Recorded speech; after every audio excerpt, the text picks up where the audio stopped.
Hey there, tonight we're diving into the brutal chaos of a medieval battlefield, where the truth is that your survival would hinge not just on strength, but on navigating the grim realities of disease and disarray. If these stories help you unwind, I'd love a quick like or subscribe, but only if they're genuinely working for you. I'm curious where in the world you're listening from, so drop your location and local time in the comments. It's amazing seeing our little community span the globe through these historical tales. Now find your comfort zone, perhaps turn on a fan for that gentle background hum, and let's venture into tonight's story together. Morning hits like a sack of rocks, and you're shaken awake by the sound of gruff voices and clanking metal.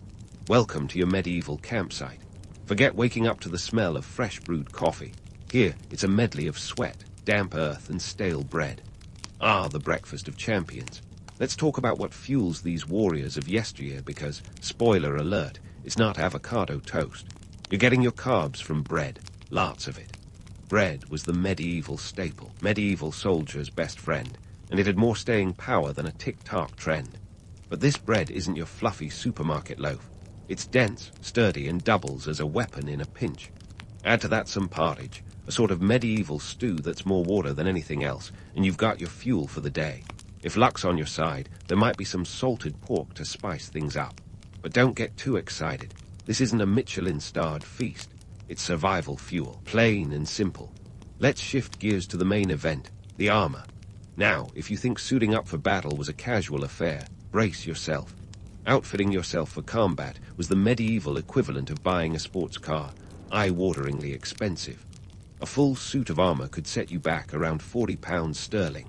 That might not sound like much today, but back then, it was the equivalent of a small house. Imagine telling your spouse you're going to mortgage the house to buy a shiny metal suit. Good luck with that conversation. Armor was the medieval soldier's insurance policy, and it wasn't one size fits all. Each piece was custom-made, fitted to your body like a steel second skin. The iconic knight's armor was a work of art, a testament to human ingenuity and craftsmanship. But let's be real. It was also a medieval sweatbox. Imagine trying to fight while trapped in a tin can. A tin can that could cost you an arm and a leg, figuratively, of course. Now, let's talk logistics. War in the 14th century was as much about economics as it was about swords and shields. Armies needed money, and lots of it. Think of it like medieval crowdfunding, but with less Kickstarter and more kings and nobles shaking down their subjects. A king had to be a financial wizard, balancing the books while keeping his soldiers fed, equipped, and ready to march. The medieval battlefield was like a chessboard, with every piece having a price tag. Horses were your tanks. They required feeding, grooming, and armor of their own. A good warhorse was a major investment, costing up to 4 times what a suit of armor might. Then there were the foot soldiers, the unsung heroes who bore the brunt of the battle. They got the short end of the stick, both in terms of pay and protection. But they were crucial, the backbone of any medieval army. And let's not forget about the sheer logistics of moving an army. Picture thousands of men, horses, carts, and supplies inching their way across muddy roads. It was less Game of Thrones and more medieval traffic jam, with the added bonus of disease and desertion thinning the ranks faster than enemy swords. Now, if you're thinking this sounds like an organized mess, you're not wrong. Medieval warfare was chaotic, a chaotic dance of strategy, luck, and logistics. But it was also a brutal necessity. Kings didn't go to war just for the fun of it. It was about power, territory, and sometimes sheer survival. In this world, myths of chivalrous knights and noble battles have been spun for centuries. But the reality, less noble quest, more grueling endurance test. The romantic image of the knight in shining armor is seductive, but it glosses over the gritty, exhausting, and often thankless reality of medieval warfare. It's a world where every day could be your last, and every decision had life or death stakes. So, as you lace up your boots, leather shoes, look around the camp. These men are not just warriors, they're survivors. They're here not because they want to be, but because they have to be. War in the 14th century was a harsh reality, a test of endurance, will, and economic savvy. And you, my friend, are right in the thick of it. Welcome to the day in the life of a medieval soldier. As you look around the camp, the first thing you notice is the relentless discipline. Forget any notions of gallant knights galloping into battle on a whim. Medieval warfare was more about formation drills and less about dashing heroics. Your average soldier was drilled like an extra in a military parade, following orders as if their lives depended on it. Because, spoiler alert, they did. Discipline was the backbone of medieval tactics. Imagine trying to coordinate thousands of men on a muddy field, each one with a mind of his own. It'd be chaos without order. The commanders, those grizzled veterans barking orders, were not just yelling for fun. They were orchestrating a complex ballet of blood and steel. Formations were key, whether it was the tight-knit shield wall of the infantry or the disciplined ranks of archers. It was about creating a human machine, each part working in harmony to crush the enemy. Speaking of archers, let's talk about the longbow. This wasn't just a weapon, it was the medieval equivalent of a nuclear deterrent. Standing over 6 feet tall, the longbow was the great equalizer on the battlefield. A skilled archer could fire up to 12 arrows per minute with enough force to pierce armor at 250 yards. That's like hitting a bullseye from 2.5 football fields away. Pretty impressive, right? In the Battle of Agincourt in 1415, the English longbowmen turned the tide against a vastly superior French force. Mud and rain did their part, but it was the rain of arrows that really did the talking. Now, don't get too caught up in the romance of the longbow. Training to use one was no weekend workshop. It took years of practice to build the strength and skill needed to draw the bowstring to your ear. Archers were like the special forces of their day, enduring grueling training to become deadly efficient. And here's the kicker. Most of them were peasants. It was a case of the little guys sticking it to the armored elite, one arrow at a time. But let's not forget the cavalry. If the longbow was the sniper rifle of medieval warfare, then cavalry charges were the bulldozers. Imagine a wall of horseflesh and steel barreling towards you at full tilt, the ground shaking under their hooves. It's the stuff of nightmares, and it was brutally effective. A cavalry charge could smash through enemy lines like a hot knife through butter, scattering infantry like leaves in the wind. Yet for all its terror, the cavalry charge wasn't invincible. Terrain was a cavalry's best friend or worst enemy. Mud could turn a charge into a slow-motion disaster, and that's where strategy came into play. Take the aforementioned Battle of Agincourt. The English, outnumbered and outgunned, used the muddy terrain to their advantage. The French cavalry, bogged down in the muck, were sitting ducks for the English archers.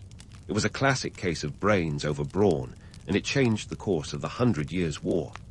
War, they say, is the art of deception, and medieval commanders were masters of the craft.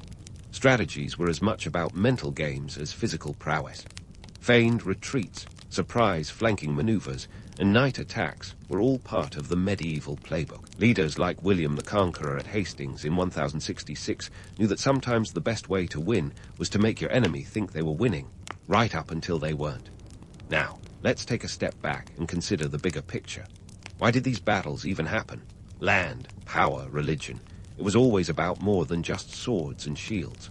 The 100 Years' War wasn't 100 years of constant fighting. It was a series of conflicts, truces, and political maneuvers stretching from 1337 to 1453. It was about English kings claiming French thrones, French kings trying to hold onto their crowns, and everyone else getting caught in the crossfire. And then there's the human cost. Warfare in the Middle Ages was brutal, not just for the soldiers, but for the civilians caught in the crossfire. Armies pillaged and looted as they went, leaving a trail of destruction in their wake. Villages were burned, crops destroyed, and famine often followed in their footsteps. The romantic image of noble knights and glorious battles fades when you consider the harsh reality on the ground. So, as you stand shoulder to shoulder with your comrades, remember that you're part of a grand, chaotic tapestry. You're a piece on a board where strategy, discipline, and sheer willpower decide the fate of kingdoms. It's not just about surviving the day. It's about being part of something larger than yourself, for better or worse. And with that, the trumpets sound, the signal to assemble. Time to put those drills to the test, to take your place in the formation. This isn't just a battle. It's a chess game played with human lives. So steel yourself, because the day is just beginning, and who knows what tales will be told of this day in the years to come. With the blaring trumpets still echoing in your ears, you march with your fellow soldiers toward the front lines, where the morning skirmishes are already unfolding like a medieval marsh pit. Forget the clean choreography of modern warfare, Medieval battles were raw, messy, and about as predictable as a toddler on a sugar high. You're not just stepping onto a battlefield, you're diving headfirst into a stew of chaos. As you approach the melee, the first thing that hits you, besides the occasional stray arrow, is the noise. The air is filled with the cacophony of clashing steel, the guttural shouts of men, and the unsettling crunch of wood against bone. It's not exactly a concert you pay to attend, but it's the soundtrack of survival. Each clash of swords is a reminder that every swing could be your last. Let's talk weapons. On one side, you've got the knight's sword, a symbol of prestige and power, weighing in at around 3 to 4 pounds. It's a versatile tool, sharp enough to carve through armor with a well-aimed swing, but also a status symbol, like the medieval equivalent of driving a Ferrari to the office. Then there's the peasant's pike, the unsung hero of the battlefield. At up to 18 feet long, it's less about finesse and more about keeping those shiny knights at bay. Think of it as the medieval long-distance relationship, effective but hardly intimate. But let's not romanticize this medieval dance of death. Hand-to-hand combat was not the sanitized swordplay of Hollywood. It was brutal, sweaty, and personal. You were up close and personal with your opponent, so close you could smell what they had for breakfast, assuming they were lucky enough to have breakfast at all. The psychological terror was as much a part of the battle as the weapons themselves. The fear of death loomed large, a constant companion whispering in your ear. And if you thought the sounds were bad, wait until your nose gets a whiff of the battlefield bouquet.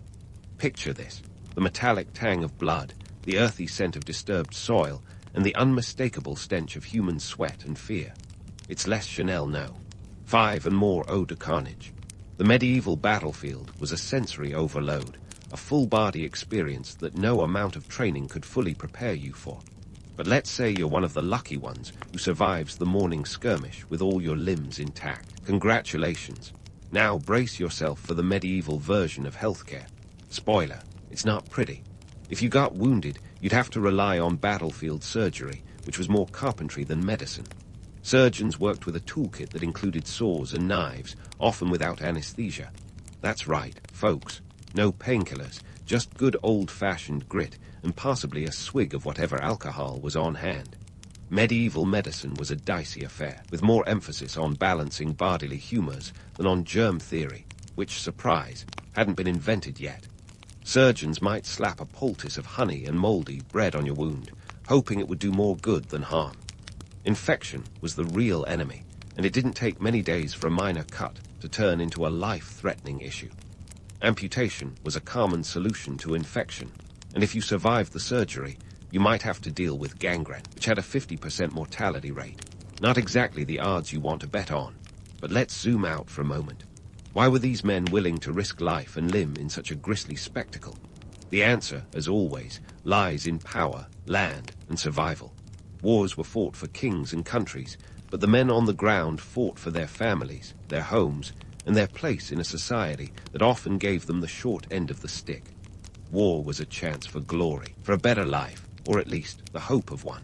Sure, the legends speak of chivalrous knights and noble deeds, but the reality was a far cry from those tales. War was dirty, exhausting, and cruel. It was a test of endurance, a brutal reminder of human fragility. And yet, in this harsh landscape, there was camaraderie, a bond forged in the fires of conflict that few outside the battlefield could understand. As the day wears on and the sun climbs higher, the heat becomes oppressive, turning your armor into a personal sauna. Sweat trickles down your back, mingling with the grime and dust of the battlefield. Your muscles ache from the constant strain, your mind numb from the sheer effort of staying alive. Yet amidst the chaos, there's a strange clarity. Every decision, every swing of your weapon is a matter of life and death. And so, the battle rages on, a relentless tide of violence and valor. You're part of a history that will be told in stories and songs, even if the reality is far less glamorous than the legends. The medieval battlefield is a crucible, testing not just your strength, but your will, your courage, and your humanity. It's a place where myths are made and truths revealed, where every soldier is a hero in their own right, fighting not just for glory, but for survival. As the afternoon sun begins its descent, casting long shadows across the blood-soaked ground, you find yourself still standing, still fighting. The skirmishes of the morning have given way to a grinding, attritional struggle, where victory is measured not in swift triumphs, but in inches gained and lives lost. The battlefield is a tapestry of stories, each thread woven with sweat, blood, and determination. With each passing hour, the chaos of battle ebbs and flows, a living organism that defies control. Commands are shouted, formations shift, and the line between friend and foe blurs in the dust and din. Yet through it all, you cling to your training, to the drills that have become second nature.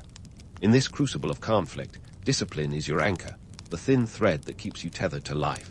And then, as quickly as it began, the sounds of battle begin to fade. Trumpets call a retreat, or perhaps a regrouping, and you find yourself stepping back from the fray, heart pounding, limbs trembling with exhaustion. The battlefield, once a seething mass of humanity, is now a somber tableau of the fallen and the living, each with their own story, their own sacrifice. In the aftermath, as the dust settles and the sun dips below the horizon, the enormity of what you've experienced begins to sink in. You're not just a participant in history. You're a survivor, a witness to the brutal reality behind the romantic myths of medieval warfare. It's a day you'll never forget, a day that will shape who you are and who you will become in the chapters of this ongoing saga. So, as you take stock of the day, bandage your wounds, and look around at the faces of your fellow soldiers, remember that you're part of a story that's far from over. There are more battles to come, more legends to be forged, and more truths to uncover. This is just one day in the life of a medieval soldier, a glimpse into a world where every moment is a fight for survival, and every decision echoes through the ages. As the dust settles and you reflect on the day's carnage, let's pivot from the battlefield chaos to the intricate chess game of medieval politics and society. Welcome to the backstage of war, where the real power plays out in negotiation chambers and royal courts, rather than on muddy fields. Here, the drama isn't just about swords and shields. It's about land, loyalty, and the almighty coin. First up, the feudal system. Picture it as a medieval pyramid scheme, where everyone owes someone else a favor, a piece of land, or a bit of loyalty. At the top sits the king, the ultimate landlord, who parcels out land to his most trusted nobles. These lords, in turn, divvy up their land to vassals, who swear fealty and provide military service. It's like a game of feudal Jenga, where one wrong move could send the whole structure tumbling. This system wasn't just about land, it was about survival. Owning land meant power, and power meant protection. If you were a peasant, you worked the land and in return got protection from your local lord. Not exactly a cushy gig, but better than being a sitting duck for the next marauding band of soldiers. And while the romantic notion of knights and castles dominates our imagination, the reality was far more transactional. Loyalty was often tied to land and wealth rather than any noble ideals. Speaking of knights, let's shatter some illusions. The image of the chivalrous knight, resplendent in shining armor, is a seductive myth. In reality, knights were more like medieval mercenaries. They fought for whoever could pay them or offer them land and titles. The concept of chivalry was often more about PR than actual practice. Sure, they had a code. Don't trample the peasants, fight fairly, and be brave. But in the heat of battle, those rules had more loopholes than a medieval tax code. Now, onto another power player, the church. If you thought the king was the only big dog in medieval politics, think again. The church was the spiritual and sometimes literal landlord, owning up to 1/3 of the land in Europe. It was in a cozy relationship with the crown, often lending moral authority to royal ambitions. When a king wanted to go to war, the church could whip up a holy justification faster than you can say, Deus vult. The church's influence extended beyond just blessing battles. It was the medieval megaphone, spreading propaganda like a medieval version of social media, sans the cat memes. Through sermons and decrees, the church could sway public opinion, painting wars as divine missions or necessary evils. Take the Crusades, for instance, sold to the masses as a holy pilgrimage. They were as much about power and politics as they were about piety. And let's not forget the economic incentives. War was big business. It fueled economies, providing jobs from armorers to cooks, not to mention the spoils of war, land, treasure, and prisoners. Kings and nobles weighed the costs and benefits of war like a medieval stock market, considering alliances and rivalries as part of their portfolio. As for the common soldier, the motivations were a mixed bag. Some fought for the promise of loot, others for the hope of social mobility, and quite a few simply because they had no choice. The draft wasn't a concept invented in modern times. If your lord called, you went, no questions asked. It was either that or face the wrath of your feudal overlord, which was probably less fun than a day on the battlefield. Now, what about the loyalty of subjects? It was a complicated affair. While some were genuinely loyal, others were more pragmatic, aligning with whoever promised the best deal. Alliances shifted as quickly as the winds of war, and betrayal was as common as the Black Plague. The medieval world was a Game of Thrones long before George R.R. Martin penned his epic saga. Despite the chaos and bloodshed, there was a strange sense of order in this world. Everyone had their place, their role to play in the grand scheme of things. Kings ruled, lords governed, knights fought, and peasants toiled. It was a system that persisted for centuries, a testament to its resilience and adaptability, even if it wasn't exactly fair. So, as you stand at the crossroads of history, part of a narrative larger than yourself, consider the forces that drive these epic clashes. It's a world where power dynamics, economic interests, and personal ambitions intertwine in a complex tapestry. The myths of noble knights and just wars fade when you peer behind the curtain, revealing the gritty reality of human nature in all its messy glory. And as the sun reaches its zenith, casting a harsh light on the battlefield and the political stage alike, remember that the story is far from over. There are more layers to peel back, more truths to uncover, and more legends to dissect. This is just a glimpse into the intricate dance of power and survival that defines the medieval world, a world where every move counts, and nothing is ever as simple as it seems. As the sun dips below the horizon and the battlefield quiets, you find yourself in a world transformed by the day's brutal business. The echoes of clashing steel fade into the evening, leaving a haunting silence over the field. This is where the aftermath begins, a grim ritual as old as warfare itself. It's not just about counting the dead and tending to the wounded. It's about claiming victory from the ashes and making sense of the chaos. First on the agenda, looting.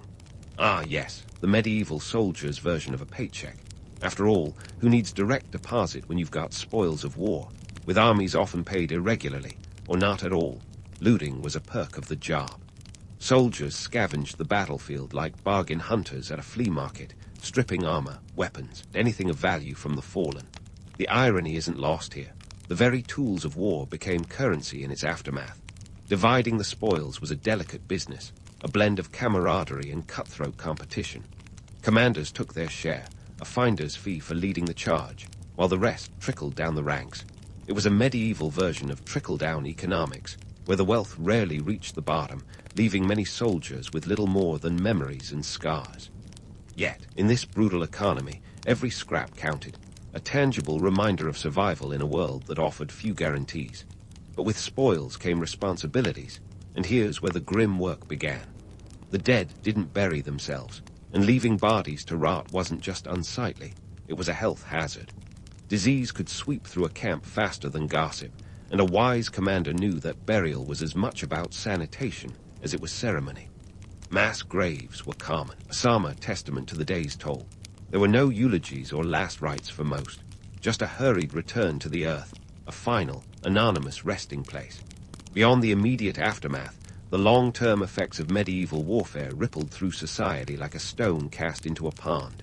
Villages razed, fields scorched, and economies disrupted. War left scars on the land as much as the people. Reconstruction was slow, a painstaking process that could take years, even decades. The human cost was staggering, with widows and orphans left to fend for themselves in a world that moved on without them. Yet, despite the devastation, or perhaps because of it, the myths of medieval battles endure. There's an irresistible allure to tales of valor and chivalry, of knights in shining armor and epic quests. These stories are the medieval version of a Hollywood blockbuster, where the gritty details fade behind a veneer of heroism and romance. It's human nature to seek meaning in chaos, to craft narratives that elevate the mundane to the mythic. But what keeps these myths alive? Why do we cling to them, even when reality tells a harsher tale? Part of it is nostalgia, a longing for a simpler time, even if that time never truly existed. It's the allure of the past, a place where heroes fought for noble causes, where battles were won with honor, not drones. It's a comforting fiction, a story we tell ourselves in the face of life's complexities. Then there's the allure of the underdog. Medieval stories often highlight the little guy, the peasant soldier who defies the odds, the archer who turns the tide of battle. It's the triumph of the human spirit, a narrative as old as time itself. We want to believe that courage and cunning can prevail over brute strength, that the David can still topple the Goliath. But let's not ignore the appeal of spectacle. Medieval warfare was, in its own way, theatre.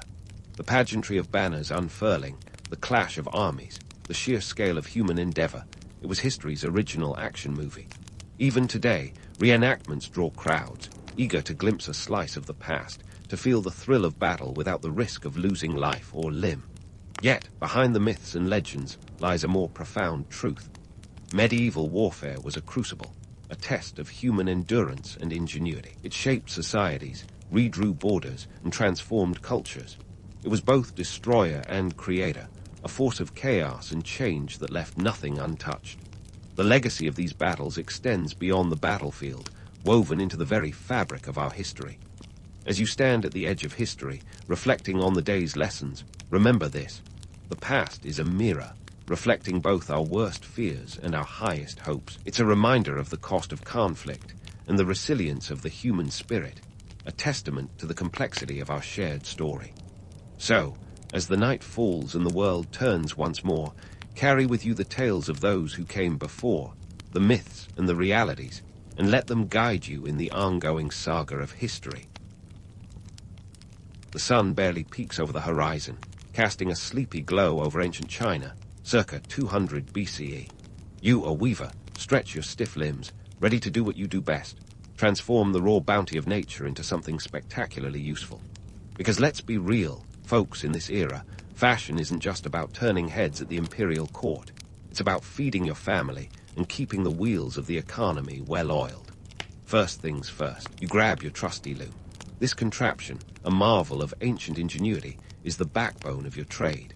With its sturdy wooden frame and intricate arrangement of threads, the loom is the unsung hero of your daily grind. It's kind of like the ancient world's version of a supercomputer, minus the electricity, and with a lot more manual labor. You spend hours hunched over, weaving threads into fabric, one shuttle pass at a time. And let's not forget the spindle, a sleek little tool that helps turn those chaotic piles of raw fiber into the neat, twisty yarns you'll soon be working with. Now, let's talk raw materials. Your pals with the silkworms, those little mulberry-munching machines. In fact, they're the silent partners in your textile enterprise. These bugs munch on mulberry leaves like it's their last meal and produce the finest silk threads known to humankind. Each cocoon they spin is a delicate, shimmering bundle of potential, ready to be unwound and woven into something that people will pay a pretty penny or a few copper coins for. Silk isn't just a fabric, it's a currency. In the Han Dynasty, textiles hold immense economic significance. Silk is the gold standard of trade, the iPhone of its time, if you will. It's this incredible fabric that's fueling the Silk Road, the ancient superhighway of commerce. Merchants are trading silk for spices, horses, and sometimes even for lives. The demand is so high it's practically insatiable, which means for you, the weaver, there's no shortage of work. But hey, at least the job security is solid. Here's a fun fact. The Han Dynasty has a population of around 60 million folks, and a good chunk of them are either directly or indirectly involved in the textile trade. Silk production is a massive operation, not just in terms of labor, but also in terms of its ripple effect on the economy. You're not just weaving fabric, you're weaving the very threads of society. It's a big deal, even if it doesn't always feel that way when you're squinting at your loom in the dim light. But let's not romanticize this too much. The life of a weaver isn't all elegant threads and imperial commissions. There's a reason they call this work back-breaking. You're up before dawn and you don't stop until the sun dips below the horizon. The pay is modest, and the work is relentless. Yet here you are, day in and day out, because despite the aches and the endless hours, there's pride in knowing your hands make something that impacts the world beyond your little workshop. As the morning progresses, the marketplace nearby hums with activity. Traders haggle over the price of silks, the air thick with the scent of spices and the buzz of bartering. You might think of stopping by later to exchange some of your day's work for essentials. Rice, tea, maybe even a small treat if the sales are good. It's a bustling scene, evidence of how integral textiles are to the economy and daily life. So, as you settle into your rhythm, the loom clacking and the spindle spinning, you're not just playing your part in the grand tapestry of commerce and culture. You're maintaining a tradition that's centuries old, yet constantly evolving. Each thread you weave is a connection to the past, thread that stretches from the humble silkworms in their mulberry trees to the far reaches of the Silk Road and beyond, into the lands of mystery and opportunity. And so, as you keep your hands busy with the loom, let's dive into the social ladder of the weaving world, a place where who you are can matter just as much as what you make. At the bottom rung, you've got the peasant weavers, your everyday folks. These are the unsung heroes, tirelessly spinning dreams into threads, often for a pittance. Picture this. You're one of them, and your day starts at the crack of dawn, your fingers already aching from yesterday's toil. You're the backbone of the textile industry, but don't expect any parades in your honor. Your reward: a few coins to rub together and maybe, if you're lucky, enough rice to keep your family from grumbling too loudly. Now, climb a few rungs up, and we meet the artisans who handle silk, the creme de la creme of the weaving hierarchy. These folks are like the rock stars of the textile world, minus the groupies. Silk workers, especially those in imperial workshops, enjoy a bit more prestige, maybe even a dash of comfort. It's no small feat to transform those silkworm cocoons into the luxurious fabric that everyone, from merchants to monarchs, covets. But don't let the silk sheen fool you. The labor behind it is anything but glamorous. For every bolt of silk, there's a mountain of meticulous handwork, and that's a mountain you've got to climb every single day. But let me tell you, gender plays a starring role in this textile drama. The weaving world is largely a woman's domain, with women dominating the loom like they own the place. Because, well, they sort of do. In many households, women are the primary weavers, deftly turning threads into fabric while juggling a dozen other duties. It's a juggling act that would make any modern multitasker break a sweat. And speaking of sweat, let's not ignore the physical toll. It's like doing CrossFit, but instead of bragging rights, you get to keep your family fed. Who needs a gym membership when you've got a loom? Now, let's dispel that romantic notion of weaving as a serene, creative endeavor. Sure, there's a meditative rhythm to it, but the reality is often a cacophony of creaking looms and clattering shuttles. And don't even get me started on dyeing. Forget about clean, air-conditioned studios with neatly labeled bottles of dye. You're elbow-deep in vats of natural pigments, concocted from plants, minerals, and sometimes downright bizarre ingredients. Ever try dyeing fabric with fermented urine? No, lucky you. And yet, this is the gritty truth of ancient dyeing techniques. The economic stakes are high, and the pressure is palpable.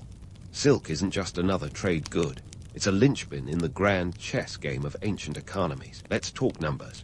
A bolt of silk could cost as much as a horse or a modest house, making it a serious investment. So when you're weaving, you're not just crafting fabric. You're literally threading the economy together. And with the Silk Road bustling with activity, the demand for your work is insatiable.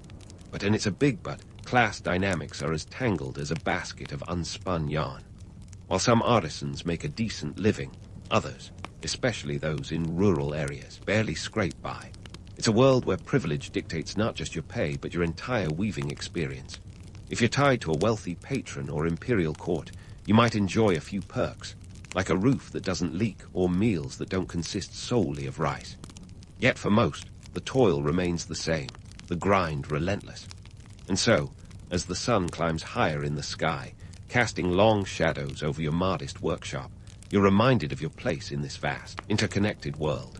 Your hands may be weary, your back aching from the repetitive motions, but there's a certain satisfaction in knowing that your craft is part of something far larger than yourself. As the loom clacks and the shuttle flies, you're not just a weaver. You're a vital thread in the fabric of history, one that stretches across continents and centuries. But stay tuned, because this colorful tapestry of ancient Chinese weaving has many more threads to unravel. We're just getting started. The lunch break interlude, more like a fleeting breath of air than a respite when you're knee-deep in ancient Chinese weaving. But it's back to the grind now, and this isn't just any mundane afternoon at the loom. Today, we're diving into the technological wonders that set ancient China's textile industry light years ahead of the competition. Meet the draw loom, the game-changing marvel that took pattern weaving from pedestrian to Picasso level. The draw loom wasn't your run-of-the-mill weaving apparatus. This bad boy was like the Ferrari of looms, capable of producing intricate patterns that made other fabrics look like they were stitched by kindergartners. And let's not underestimate its complexity. This machine had more parts than a Swiss watch. With a system of harnesses and cords, the draw loom allowed for the creation of sophisticated designs, turning ordinary textiles into masterpieces worthy of emperors. Talking about patterns so intricate, they'd make your grandma's cross-stitch look like a doodle on a napkin. Here's a fun fact. The draw loom was capable of weaving fabrics with up to 2,000 threads. That's right, 2,000 individual threads working in harmony to create patterns more elaborate than a Shakespearean plot twist. This level of detail wasn't just for show. It was a statement of power and prestige. Because in ancient China, your threads said as much about you as your words. Now, let's take a stroll through the international textile scene. While other cultures were still figuring out how to tie their sandals, China was weaving fabrics that could rival modern art. In Europe and the Middle East, looms were still relatively rudimentary.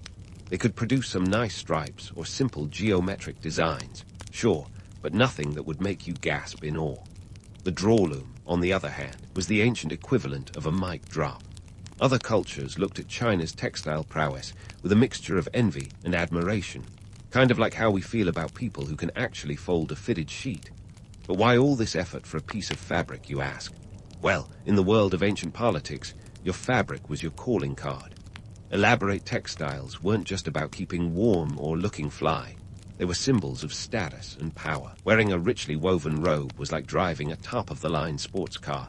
It told the world you were someone to be reckoned with. In the imperial court, your fabric could make or break your social standing. Forget about resumes. Your robe did all the talking, and the stakes were high. If you were a weaver in an imperial workshop, you weren't just crafting fabric. You were creating political currency. The emperor himself might commission a bolt of silk for a diplomatic gift, designed to dazzle and impress foreign dignitaries. A fine piece of silk could smooth over tensions, cement alliances, or even prevent wars. Talk about pressure. One loose thread, and you could inadvertently start an international incident. This is where the politics of weaving get intriguing. The best weavers were often plucked from obscurity and brought to the imperial court, where they worked under the watchful eyes of officials who were as demanding as they were influential. Sure, the pay was better, and the roof over your head didn't leak much, but the pressure was enough to turn your hair as grey as the morning mist. Yet, for all its challenges, the opportunity to work with the draw loom and contribute to the empire's prestige was a chance too dazzling to deny. But let's not get caught up in the romanticism of it all. The reality was that most weavers didn't have access to such advanced technology. The draw loom was a tool of the elite, and those lower down the social ladder had to make do with simpler, more manual methods. Still, the influence of this technology was undeniable. It set the standard and raised the bar for textile production across the region and beyond. Speaking of influence, let's talk about the ripple effect. The draw loom didn't just revolutionize weaving. It altered the entire economic landscape. It enabled the mass production of textiles that could be traded along the Silk Road at prices that would make a stockbroker blush. A single bolt of silk, woven with the intricate designs only possible with a draw loom, could fetch a price equivalent to a modest property. This wasn't just commerce. It was economics on a grand scale, where fabric served as both currency and commodity. And yet, despite the draw loom's transformative impact, myths abound. Some romanticize the life of the weaver as a serene existence filled with creativity and inspiration. But let's be real, folks. The reality was a lot less poetic. Weaving was hard, repetitive work, with the constant clacking of the loom serving as a reminder of the endless hours ahead. While the draw loom allowed for more complex patterns, it also demanded greater precision and focus. One wrong move, and the whole design could unravel faster than you could say imperial decree. So, as the afternoon sun casts long shadows over your workshop, you find yourself once again at the loom, hands deftly maneuvering the threads, mind focused on the intricate pattern taking shape before you. Each pass of the shuttle is a step toward a finished tapestry that will tell its own story, a story of power, prestige, and the unyielding march of progress.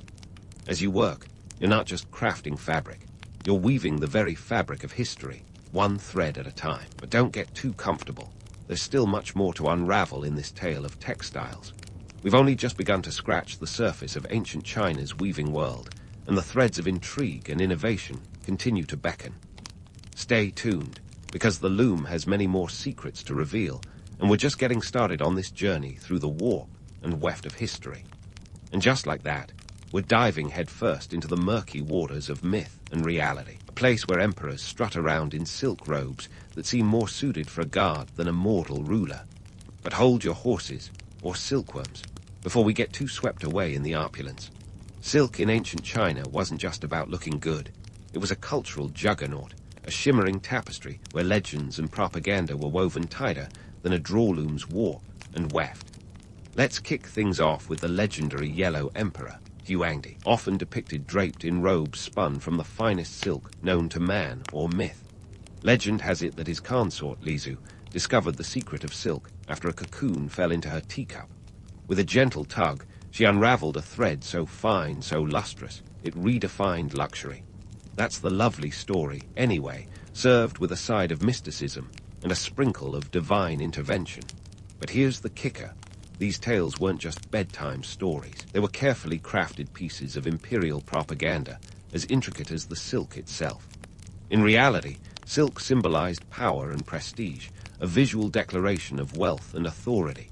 If you were an emperor, a silk robe was your version of a megaphone, broadcasting your might to anyone within sight. But let's not forget, this wasn't just about looking like $1,000,000. Silk was a currency of influence, each robe a walking billboard for the empire's supremacy in technology and culture. And while we're on the topic of influence, had you been a merchant on the Silk Road, you might have traded a few bolts of silk for a small village, or at least a herd of camels. Now, while the emperors flaunted their silk like peacocks, the rest of society was taking notes. Silk's symbolism trickled down through the echelons, seeping into art, literature, and even religion, shaping cultural narratives more profoundly than a viral TikTok. In art, silk wasn't just a canvas. It was the Mona Lisa of materials, lending its sheen to paintings and scrolls that depicted everything from court life to epic battles. And speaking of battles, let's talk about the art of war. No, not Sun Tzu, but the very real conflicts that these silken treasures often precipitated. Silk was the stuff of diplomatic dreams, the perfect gift to sweet-talk an ally or flatter a foe. Yet, for all its beauty, silk could be a powder keg. It wasn't uncommon for tensions to flare over silk trade routes, with kingdoms squabbling like kids over the last piece of candy. But amidst this political chess game, the common weavers were the unsung pawns, their labor the foundation upon which these grand strategies rested. While emperors and generals plotted and schemed, the weavers kept their heads down, their hands busy, and their dreams modest. Yet the allure of silk wasn't confined to the realm of politics and power. Let's tiptoe into the spiritual sphere, where textiles took on a more ethereal role. In many religious rituals, silk was a sacred offering, a token of devotion as much as wealth. It adorned altars, wrapped deities, and was believed to carry prayers to the heavens. In this light, silk wasn't just fabric. It was a spiritual conduit, a tangible link between the earthly and the divine. Now, if you're thinking this all sounds like a fairy tale, you're not wrong. But remember, every fairy tale has its dark side. For every emperor in his silk robe, there were countless weavers toiling in obscurity, their backs bent and fingers calloused. The reality was a far cry from the romanticized vision of silk as a symbol of beauty and grace. Instead, it was a testament to hard work and relentless ambition, a reflection of the human cost behind every luxurious thread. The afternoon sun may be setting, casting long shadows over the loom, but our exploration of ancient China's textile world is just warming up. As we unravel these stories, we're reminded that history, much like a well-crafted fabric, is a complex weave of romance and reality, myths and truths, all intertwined in ways that continue to shape our understanding of the past. Stay tuned, because there's more to this tale than meets the eye, and we've only just begun to thread the needle through the tapestry of time. As the final rays of sunlight slip below the horizon, painting the sky in hues that would make any ancient Chinese artist reach for their brushes, it's time to reflect on the grand tapestry of textile weaving in this ancient civilization. We've spun our way through the daily grind of a weaver, the intricate dance of silk production, and the political theater where fabric was as much a player as any courtier. Now, let's zoom out and see how these industrious activities wove themselves into the very fabric of China's future. Textile weaving in ancient China wasn't just an economic activity. It was the loom that threaded the country's rise on the global stage. The Silk Road, that legendary trade route, wasn't just about swapping goods. It was a two-way street of ideas, innovations, and influences. By the 2nd century BCE, this bustling corridor stretched over 4,000 miles, linking the Middle Kingdom to the far-flung corners of Europe, the Middle East, and Africa. Silk wasn't just China's calling card. It was the golden ticket to international diplomacy, economic dominance, and cultural exchange. Consider this. At its height, silk accounted for a significant portion of China's GDP. The Han Dynasty, for example, saw an influx of resources that would make any modern-day economist drool. Silk was traded for gold, silver, and precious stones, filling the coffers of the empire and funding everything from military campaigns to monumental architecture. We're talking about an economic ripple effect that wasn't just a drop in the bucket, but a tidal wave, transforming China into a powerhouse of innovation and influence. And let's not forget the social transformation. Silk didn't just elevate the emperor's wardrobe, it elevated China's status. This shimmering fabric was a soft power tool, wooing foreign dignitaries and winning over potential trade partners. It was China's not-so-secret weapon, a silken arrow in its diplomatic quiver. But while the emperors and diplomats reveled in their successes, the weavers remained the unsung heroes, their nimble fingers crafting the real currency of empire. Fast forward a few centuries, and the legacy of these ancient weavers continues to ripple through time. Today's fashion industry, a multi-trillion-dollar behemoth, owes a debt of gratitude to those early artisans. The techniques developed on those ancient looms laid the groundwork for modern textile production. The draw loom, once the pinnacle of weaving technology, has its DNA in every automated loom you see today. Those early innovations are the great-great-grandparents of the high-tech machines that now churn out fabric faster than you can say fast fashion. But don't be fooled into thinking that the legacy of ancient Chinese weaving is all smooth silks and rosy profits. The industry's dark side still casts a shadow. For many textile workers, the conditions remain dire, with long hours, low pay, and little recognition. It's a bittersweet echo of the past, where the toil and sweat of countless weavers went largely unnoticed by history. Yet despite these harsh realities, the allure of silk endures. It's not just fabric. It's a symbol, a statement, a bridge between eras. In the world of haute couture, silk remains the ultimate luxury, a testament to the skill and artistry that began thousands of years ago. The threads may have changed, but the story remains the same. A tale of ambition, innovation, and the relentless pursuit of beauty. As we wrap up this historical journey, let's leave with a few parting words from those who walked this path before us.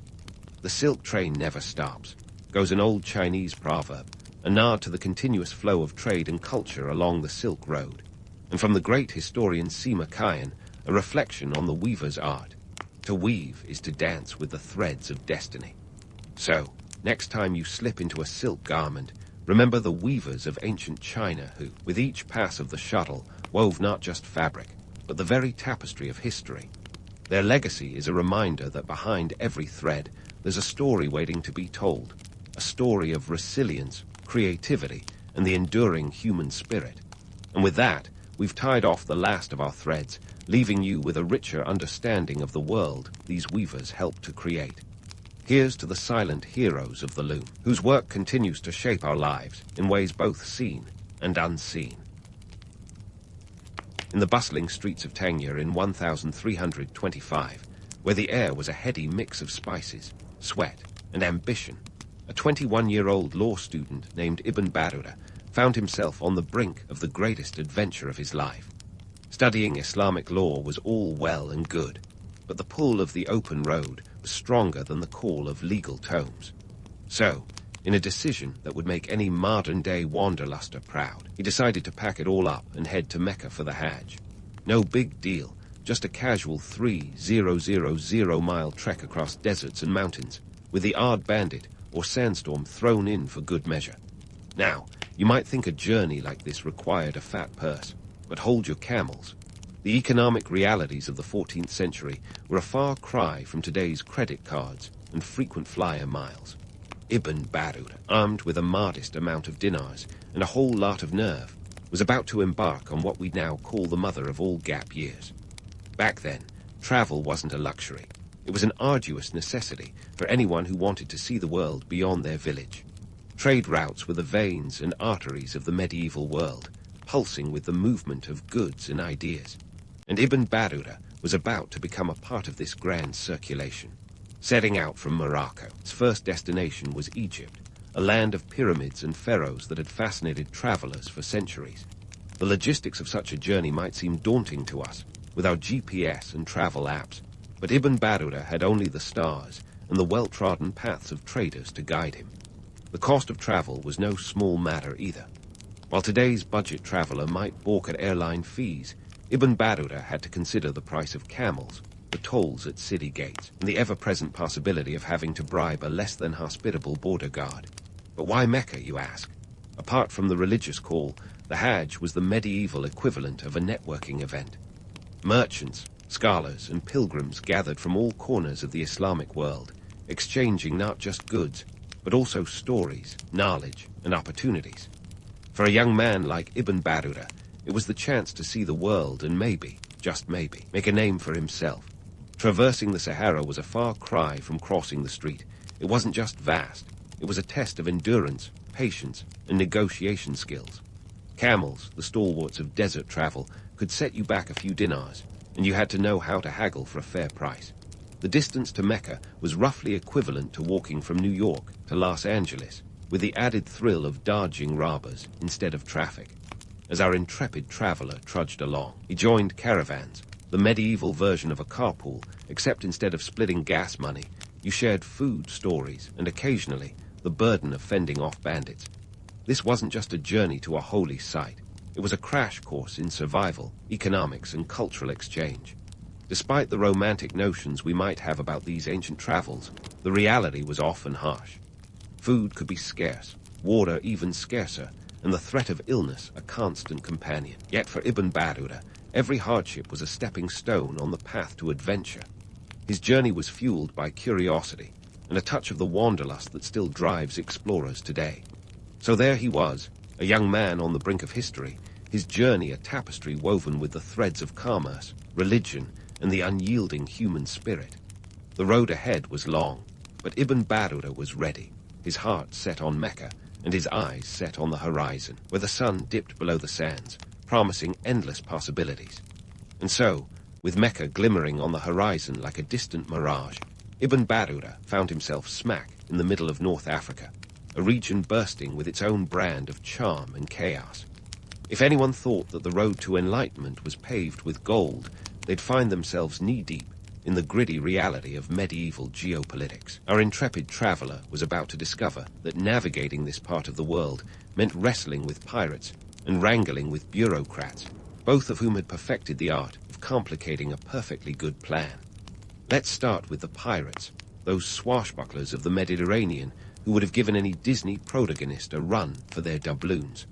Unlike their Hollywood counterparts, these marauders weren't about the dramatic flair of walking the plank. No, they were laser-focused on the bottom line, which meant capturing ships and snagging cargo. And if you happened to be a traveler with some goods of your own, well, you were just the cherry on their plunder cake. Ibn Battuta, ever the savvy survivor, had to keep his wits sharper than a pirate's cutlass. His charm and quick thinking were his best weapons, a reminder to us all that sometimes the pen, or in his case, the tongue, is indeed mightier than the sword. Now, as if dodging pirates wasn't enough, Ibn Battuta had to contend with the labyrinthine world of medieval bureaucracy. Picture this, a land where every border was a potential toll booth, and every official a potential toll collector. Crossing from one region to another often involved a dizzying array of taxes, tariffs, and the occasional bribe. It's like trying to navigate a DMV that spans an entire continent, with each clerk convinced they should be the center of your universe. Ibn Battuta had to master the art of diplomacy, a skill as crucial as any map or compass. He knew that a little bit of flattery could go a long way in greasing the wheels of progress, turning potential roadblocks into mere speed bumps on his journey. But let's not forget the cultural exchanges that made these travels so rich. North Africa was a vibrant tapestry of languages, religions, and customs. It was a melting pot where Berber, Arab, and African traditions interwove, creating a cultural kaleidoscope that both confounded and delighted travelers. As Ibn Battuta moved from city to city, he witnessed the spread of Islam in all its diverse forms. This wasn't just a religious movement. It was an economic and social juggernaut. Trade routes were the arteries through which this new cultural blood flowed, pumping life into the cities and towns that dotted the landscape. The economic context here is key. Think of the spread of Islam as the medieval version of globalization. It connected people, goods, and ideas across vast distances, transforming isolated communities into nodes of a vast network. Ibn Battuta's journey wasn't just a religious pilgrimage. It was a front-row seat to the forces reshaping the world. Each city he visited was a hub of activity, a place where you could find spices from the east, gold from the west, and textiles from everywhere in between. The bustling markets were proof that commerce was the real engine driving change, with religion providing the moral and cultural framework that bound it all together. And speaking of bustling markets, let's not romanticize the idea of medieval trade too much. Sure, the sights and sounds of a souk could dazzle the senses, but behind every colorful stall was a harsh economic reality. Traders haggled fiercely over prices, each trying to outwit the other in a game as old as time. The goods themselves were often the result of long, perilous journeys, subjected to the whims of weather, war, and worse. If a caravan made it to its destination with even a fraction of its original cargo, it was considered a success. Yet, despite all these challenges, Ibn Battuta thrived. His ability to adapt to new situations and charm his way through them was nothing short of legendary. He was the kind of guy who could walk into a room full of strangers and walk out with a dozen new friends. Or at least, that's what the stories say. But let's not forget that behind every legend is a person dealing with the same human frailties as the rest of us. Ibn Battuta's story is a testament to the power of resilience, curiosity, and a bit of luck, all qualities that, despite the centuries, we can still aspire to today. As he continued his journey across North Africa, Ibn Battuta was not just observing history, he was living it. Every step he took was a page in the unwritten book of human experience, each encounter a footnote in the grand narrative of our shared past. And while he couldn't have known it at the time, his travels would come to symbolize the enduring human quest for knowledge and understanding, a journey that, in many ways, continues to this day. So, as we leave Ibn Battuta navigating the treacherous waters of North African politics and the equally tumultuous seas of medieval trade, let's remember that his journey is far from over. There are still miles to go, stories to tell, and mysteries to unravel. Stay tuned, because the next leg of his adventure promises even more tales of intrigue, discovery, and the indomitable human spirit. As Ibn Battuta continued his epic journey, he set his sights on the Middle East, a region that was both a cradle of civilization and a hotbed of intrigue. Picture a landscape where ancient empires met bustling trade hubs, and where the echoes of history were as loud as the clamor of the markets. Ibn Battuta, ever the intrepid explorer, was about to dive headfirst into this melting pot of cultures, religions, and let's face it, a fair share of bureaucratic headaches. Now, for those keeping score at home, by the time he reached the Middle East, Ibn Battuta had already clocked more miles than most medieval travelers would in a lifetime. This was a man who treated the world like it was his personal backyard, or maybe his Instagram feed, if they had Instagram back then, of course. His tales of the Middle East are peppered with encounters that would make any modern-day travel blogger drool with envy. From the bustling bazaars of Damascus to the majestic mosques of Baghdad, Ibn Battuta painted a picture of a world that was as interconnected as it was diverse. But let's not get too carried away with the romanticism of it all. The reality of medieval travel was a dance with danger, and our friend Ibn Battuta was no stranger to the occasional misstep. Take, for instance, his time in Baghdad, a city that was as much a beacon of culture as it was a powder keg of political tension. The city's rulers were engaged in a game of thrones, where allegiances shifted faster than the sands of the Arabian desert. Ibn Battuta had to navigate this political labyrinth with the grace of a diplomat and the cunning of a fox. One wrong move, and he could find himself on the wrong end of a very sharp sword. Speaking of sharp, let's cut through some of the myths surrounding Ibn Battuta's travels. While his accounts of the Middle East are nothing short of epic, they do come with a healthy dose of skepticism. After all, the man was a storyteller at heart, and like any good raconteur, he knew the power of embellishment. Some of his tales, like his alleged meeting with the illustrious Ilkhanid ruler Abu Sa'id, stretched the bounds of plausibility. But hey, who among us hasn't spiced up a travel story or two? From the Middle East, Ibn Battuta's wanderlust carried him eastward to the Indian subcontinent, a land of maharajas, monsoons, and a mosaic of cultures. It was here that his journey took a decidedly regal turn, as he found himself in the court of the mighty Sultan Muhammad bin Tughlaq. Now, if there ever was a ruler who could match Ibn Battuta's flair for the dramatic, it was this sultan. Known for his eccentric policies and penchant for grandiose schemes, Tughlaq was as unpredictable as a monsoon storm. Ibn Battuta, ever the opportunist, managed to snag a cushy gig as a caddi, or judge, in the Sultan's court. Not a bad gig if you can get it, especially when the alternative is slogging through the sweltering heat of the Indian plains. But this was no sinecure. The Sultan's court was a veritable pressure cooker of intrigue, and Ibn Battuta had to keep his wits about him. As a caddi, he was tasked with dispensing justice, a role that required a delicate balance of diplomacy and decisiveness. One false move, and he could find himself on the business end of the Sultan's infamous temper. And let's not forget the economic realities of the time. While Ibn Battuta was enjoying the relative comforts of court life, the wider world was grappling with the harsh truths of medieval commerce. The Indian Ocean trade routes were the lifeblood of the region, connecting the subcontinent to a vast network of markets stretching from Africa to Indonesia. Spices, textiles, and precious stones flowed along these routes, fueling the economies of the cities and states that dotted their paths. Ibn Battuta's travels offer a glimpse into this vibrant world, where commerce and culture went hand in hand. But the road was not without its bumps. As Ibn Battuta continued his journey across India, he encountered the ever-present specter of banditry.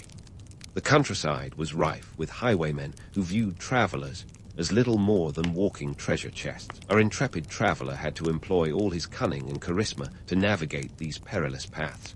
It was a reminder that, despite the grandeur of his adventures, the realities of medieval travel were often brutal and unforgiving. And then there was China. Marco Polo, eat your heart out. Ibn Battuta's journey to the Middle Kingdom was the stuff of legend, and like any good legend, it comes with its own set of embellishments. His accounts of China are filled with tales of imperial splendor and exotic wonders, but historians have raised an eyebrow or two at some of his claims. Did he really witness the Great Wall or meet the mighty Yuan Emperor? The jury's still out on that one. But whether fact or fiction, his tales captured the imagination of readers for centuries. China, with its vast landscapes and rich history, was a world unto itself. The Yuan dynasty, under the rule of Kublai Khan's descendants, was a melting pot of cultures, where East met West in a fusion of ideas and innovations. The Grand Canal, an engineering marvel, linked the north and south, enabling the flow of goods and people across the empire. For Ibn Battuta, China represented both the pinnacle of his travels and the ultimate challenge to his storytelling prowess. But let's not kid ourselves. Travel in the 14th century was no walk in the park. If you think modern airport security is a hassle, imagine navigating the labyrinthine bureaucracy of a foreign court, where a misplaced document could mean the difference between a warm welcome and a one-way ticket to the nearest dungeon. Ibn Battuta had to rely on his charm, wit, and a fair bit of luck to make it through unscathed. As he ventured through the cities of Hangzhou and Quanzhou, Ibn Battuta marveled at the bustling ports and the vibrant markets. These were the epicenters of trade, where goods from across Asia converged in a kaleidoscope of colors, sounds, and smells. It was a testament to the interconnectedness of the medieval world, a reminder that even in an age before airplanes and the internet, the flow of ideas and commodities was unstoppable. Yet, beneath the surface of his grand adventure lurked the gritty realities of life on the road. Language barriers, cultural misunderstandings, and the ever-present threat of illness were constant companions. Ibn Battuta's story is a reminder that travel, even in its most glamorous form, is a test of endurance and adaptability. It's a tale as old as time, one that echoes through the ages and resonates with those who dare to venture beyond their comfort zones. So, as Ibn Battuta continued his journey, he embodied the spirit of exploration, a spirit that transcends time and place. His travels were a testament to the enduring human desire to seek out the unknown, to push the boundaries of what we know and understand. And while his stories may be tinged with a bit of artistic license, they remain a powerful reminder of the interconnectedness of our world and the indomitable human spirit that drives us to explore it. Stay tuned, dear listener, because Ibn Battuta's adventure is far from over.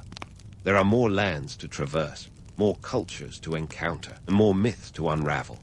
As he journeys onward, we'll continue to peel back the layers of history, revealing the truths and tales that define our shared past. So buckle up, because the road ahead is as winding as it is wondrous, and Ibn Battuta is just getting started. As Ibn Battuta pressed onward, the lure of Africa tugged at his adventurous spirit like a siren song. With the dust of the Middle East still clinging to his robes, he set sail for the Swahili coast, that shimmering necklace of city-states dotting the eastern edge of the African continent. This was no mere detour. It was a full-fledged dive into a world that spun its own tales of wealth, power, and intrigue. If the Middle East was a bustling marketplace of cultures, then the Swahili coast was its sun-soaked, sea-sprayed counterpart, a place where trade winds carried the aroma of spices and the whispers of secrets. Now, let's talk about the economic juggernaut that was the Swahili coast during the 14th century. These city-states, from Mogadishu to Kilwa, weren't just outposts of trade. They were thriving hubs of commerce, each fiercely independent, yet woven into a complex network of maritime exchange. They dealt in everything from gold and ivory to the ever-elusive leopard skins, making these ports a medieval sharper's paradise. Ibn Battuta found himself amidst a vibrant tapestry of transactions, where the dinar was king and the dhow was the workhorse of the sea. But let's not get too caught up in the romance of it all. Behind the vibrant markets and the exchange of goods lay the cold, hard realities of economic survival. The prosperity of these city-states was built on a delicate balance of power and diplomacy, a dance with the Arabian Peninsula and the Indian subcontinent that required the finesse of a seasoned diplomat. Ibn Battuta, ever the keen observer, noted the political savvy of the local sultans, who had to navigate a world where alliances were as changeable as the tides. One wrong move, and a city could find itself cut off from vital trade routes, a medieval version of economic sanctions that could spell disaster. Speaking of diplomacy, let's draw a parallel to our modern world, where a single tweet can cause international uproar. Ibn Battuta's time on the Swahili coast was a testament to the age-old truth that in politics, perception is everything. Maintaining credibility was as much a part of Ibn Battuta's toolkit as his trusty travel journal. This was a man who understood the power of reputation, and his accounts of Africa served not just as historical records, but as a means of shaping his image, a medieval PR campaign, if you will. Continuing his African odyssey, Ibn Battuta ventured inland, where the great Zimbabwe loomed large in the landscape and in legend. This was the heartland of the Shona people, a civilization shrouded in mystery and grandeur. The stone ruins of Great Zimbabwe, with their impressive walls and enigmatic structures, were a testament to a sophisticated society that thrived on trade and craftsmanship. Yet, for all its architectural splendor, this was a world where the line between myth and reality was as blurred as a desert mirage. Ibn Battuta's time in Africa also highlighted the challenges of maintaining credibility in a world where tales grew taller with each retelling. The allure of exaggeration was strong, and like any seasoned traveler, he knew the fine art of spinning a yarn. While his accounts are invaluable windows into the past, they also serve as reminders that history is often as much about the storyteller as it is about the story. In a world without fact-checkers, Ibn Battuta's narratives were both a personal branding exercise and a testament to the human penchant for embellishment. And then there were the Maldives, a paradise of adults in the Indian Ocean, where Ibn Battuta found himself as a caddy once more. Imagine a place where the azure waves lapped gently against coral reefs, and the air was thick with the scent of coconut and adventure. Yet, beneath the idyllic facade lay a society teetering on the brink of political intrigue. The Maldives were a strategic gem in the Indian Ocean, and Ibn Battuta's role as a judge placed him smack dab in the middle of the power struggles that defined the island's governance. The economic realities of the Maldives were a stark reminder that paradise came at a cost. These islands were heavily reliant on the bounty of the sea, with fishing as the lifeblood of their economy. Yet, even in this tropical haven, the specter of piracy loomed large. The waters surrounding the Maldives were a playground for pirates who saw the spice-laden ships as floating treasure troves. Ibn Battuta had to navigate these treacherous waters, both literally and metaphorically, as he balanced his judicial duties with the ever-present threat of maritime marauders.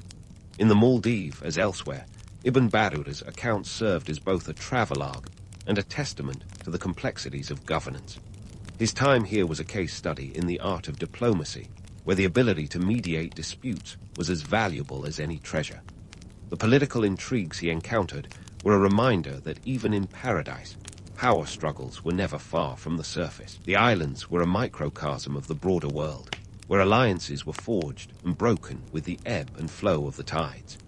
As we follow Ibn Battuta through these later travels, it's clear that his journey was as much about understanding the economic and political forces at play as it was about exploration.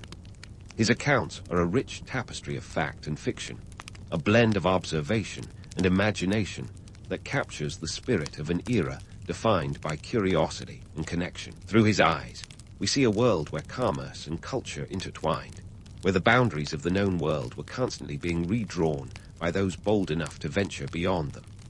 As we leave Ibn Battuta navigating the complex waters of African and Maldivian politics, we're reminded that his journey was far from over. There are still more stories to tell, more myths to unravel, and more lessons to learn from this intrepid traveler of the medieval world. So stay with us as we continue to peel back the layers of history, revealing the truths and tales that define our shared past and the enduring human quest for discovery. As we sail with Ibn Battuta across continents and centuries, it's time to bring our intrepid traveler back to where it all began, Morocco. After nearly 3 decades of wandering through lands that stretched from the Maghreb to the far reaches of China, our seasoned voyager finally decided it was time to return home. It was 1349 when Ibn Battuta, now in his mid-40s and probably with more stories than a bard on a caffeine high, made his way back to Tanya, a city that had changed as much as he had. But what does one do after such an epic journey? Write it all down, of course. And that's exactly what Ibn Battuta did with his Rihla, travelogue that would become both his magnum opus and his most enduring legacy. Commissioned by the Sultan of Morocco, Abu Inan Faris, this was not just a personal diary, but a detailed account intended for posterity. Think of it as the medieval equivalent of a best-selling memoir, minus the ghostwriters, but with plenty of embellishment. Now, it's worth noting that the Rihla wasn't penned by Ibn Battuta himself. Instead, he teamed up with a scholar named Ibn Juzay, who took on the formidable task of transcribing the explorer's tales. Picture an ancient version of a podcast co-host, where one does the talking and the other does the typing, or in this case, the inkwell dipping. Together, they wove a narrative that was as much myth as it was history, a tapestry rich in detail, but not without its flights of fancy. Speaking of fancy, let's talk about the embellishments that sprinkle the Rihla like confetti. Ibn Battuta's accounts of his travels are as colorful as they are questionable. From meeting far-flung kings to witnessing miraculous events, his stories blur the line between reality and imagination. But before we dismiss these tales as mere fabrications, let's remember that storytelling was an art form, and Ibn Battuta was its master craftsman. His embellishments served a purpose. They captivated audiences, preserved oral histories, and importantly, secured his place in the annals of history. In terms of historical contributions, Ibn Battuta's Rihla is nothing short of a goldmine. It provides a rare glimpse into the medieval world, with insights into the societies, economies, and cultures that he encountered. His observations on trade, politics, and religion paint a vivid picture of a world on the cusp of globalization. The Rihla is a testament to the interconnectedness of the medieval world, a reminder that even in an age without Google Maps, curiosity was a powerful compass. And let's not forget the economic realities that Ibn Battuta's travels highlight. He was a witness to the bustling trade routes that crisscrossed the known world, bringing goods and ideas from one corner to another. The Rihla is full of references to the markets, the merchants, and the myriad commodities that fueled the medieval economy. It's a reminder that commerce was the lifeblood of these societies, and that the movement of goods was as vital as the movement of people. Yet, for all its historical significance, the Rihla is also a reflection on the nature of exploration itself. Ibn Battuta's journey was driven by a desire to see and understand the world, a quest that resonates with us today. His story is a reminder that the human spirit is inherently curious, always seeking to push the boundaries of the known and venture into the unknown. Whether driven by religious devotion, as was the case with the Hajj, or by sheer wanderlust, the urge to explore is as timeless as it is universal. But what of the myths that Ibn Battuta's tales have spawned? Well, they serve as a double-edged sword. On one hand, they add a layer of romance to his narrative, capturing the imagination of readers and listeners alike. On the other hand, they challenge historians to sift through the embellishments in search of kernels of truth. It's a delicate balance between fact and fiction, one that reminds us of the power of storytelling and the allure of the unknown. As we reflect on Ibn Battuta's legacy, it's clear that his impact extends beyond the pages of his travelogue. He is a symbol of the enduring human desire to wander and wonder, to seek out new horizons and uncover the mysteries that lie beyond. His story is a testament to the resilience of the human spirit, a reminder that even in the face of adversity, the pursuit of knowledge is a noble endeavor. In the end, Ibn Battuta's life is a mosaic of adventures, each piece contributing to a larger narrative of exploration and discovery. His Rihla remains a cornerstone of historical knowledge, a window into a world that, while distant in time, is strikingly familiar in its complexity and interconnectedness. And as we close the book on his journey, we're left with the understanding that exploration is not just about the places we visit, but about the stories we create and the legacy we leave behind. So, dear listener, as you drift off to sleep with visions of caravanserais and distant lands, remember that the spirit of Ibn Battuta lives on in every journey we undertake and every story we tell. His life may be a tapestry of fact and fiction, but it is, above all, a celebration of the human spirit's unquenchable thirst for adventure. And who knows, perhaps one day your own travels will inspire tales that capture the imagination just as his have for generations. Sweet dreams, fellow explorer, and until our next adventure, may your travels be as rich and rewarding as those of Ibn Battuta. There's nothing quite like the allure of an ancient civilization that thrived where you'd least expect it. Welcome to Nubia, the ancient kingdom nestled along the Nile, a place where desert met destiny. Picture this vast stretch of land, now part of modern-day Sudan and southern Egypt, where the Nile did more than just look pretty flowing through the Sahara. It was the pulsating heart of an ancient highway. Yes, the Nile was like the I-95 of its day, without the road rage, but with plenty of crocodiles. This strategic location made Nubia a bustling hub of trade and conquest, a place where folks didn't just swap goods, but also swapped stories, ideas, and the occasional military threat. Let's dive into the topography first. The Nile, that glorious river stretching over 4,000 miles, was Nubia's lifeline. It carved its way through a harsh desert environment, creating a strip of fertile land. This wasn't just a run-of-the-mill oasis scenario. The Nile was the ultimate overachiever, providing water, food, and transportation. Imagine an ancient society with a built-in freeway and supermarket. But wait, there's more. Nubia had gold, and not just a little stashed under the mattress kind of gold. This was the mother lode. Gold mines dotted the landscape, turning Nubia into the ancient world's Fort Knox. Now, let's talk about Nubia's neighbors, those folks to the north, the Egyptians. While Egypt was building pyramids and perfecting eyeliner, Nubia was developing its own unique culture, thanks to its prime position. Early on, around 2000 BCE, Nubia was the beneficiary of cultural exchanges with Egypt, sometimes friendly, other times involving pointy sticks and stern warnings. You see, trade wasn't just about goods. It was a cultural exchange program. While Nubians were sending gold, ivory, and exotic animals north, they were importing Egyptian architecture, religion, and writing. It was like the original study abroad experience, but with slightly more papyrus and fewer Instagram posts. But let's not sugarcoat things. Building an empire in a desert wasn't all sun-kissed afternoons by the river. It was a rough gig. Imagine trying to coordinate a kingdom when half your correspondences are delayed by sandstorms or the odd hippo deciding to sunbathe on your barge. And then there were the logistics of feeding an empire. Sure, the Nile was generous, but it wasn't a magical cornucopia. The Nubians had to master irrigation, turning arid land into fertile fields. They were the original desert farmers, making the phrase, making the desert bloom, less of a metaphor and more of a daily necessity.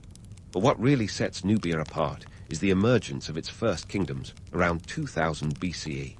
Enter the kingdom of Kerma, one of the earliest Nubian states, which rose to prominence due to its strategic location.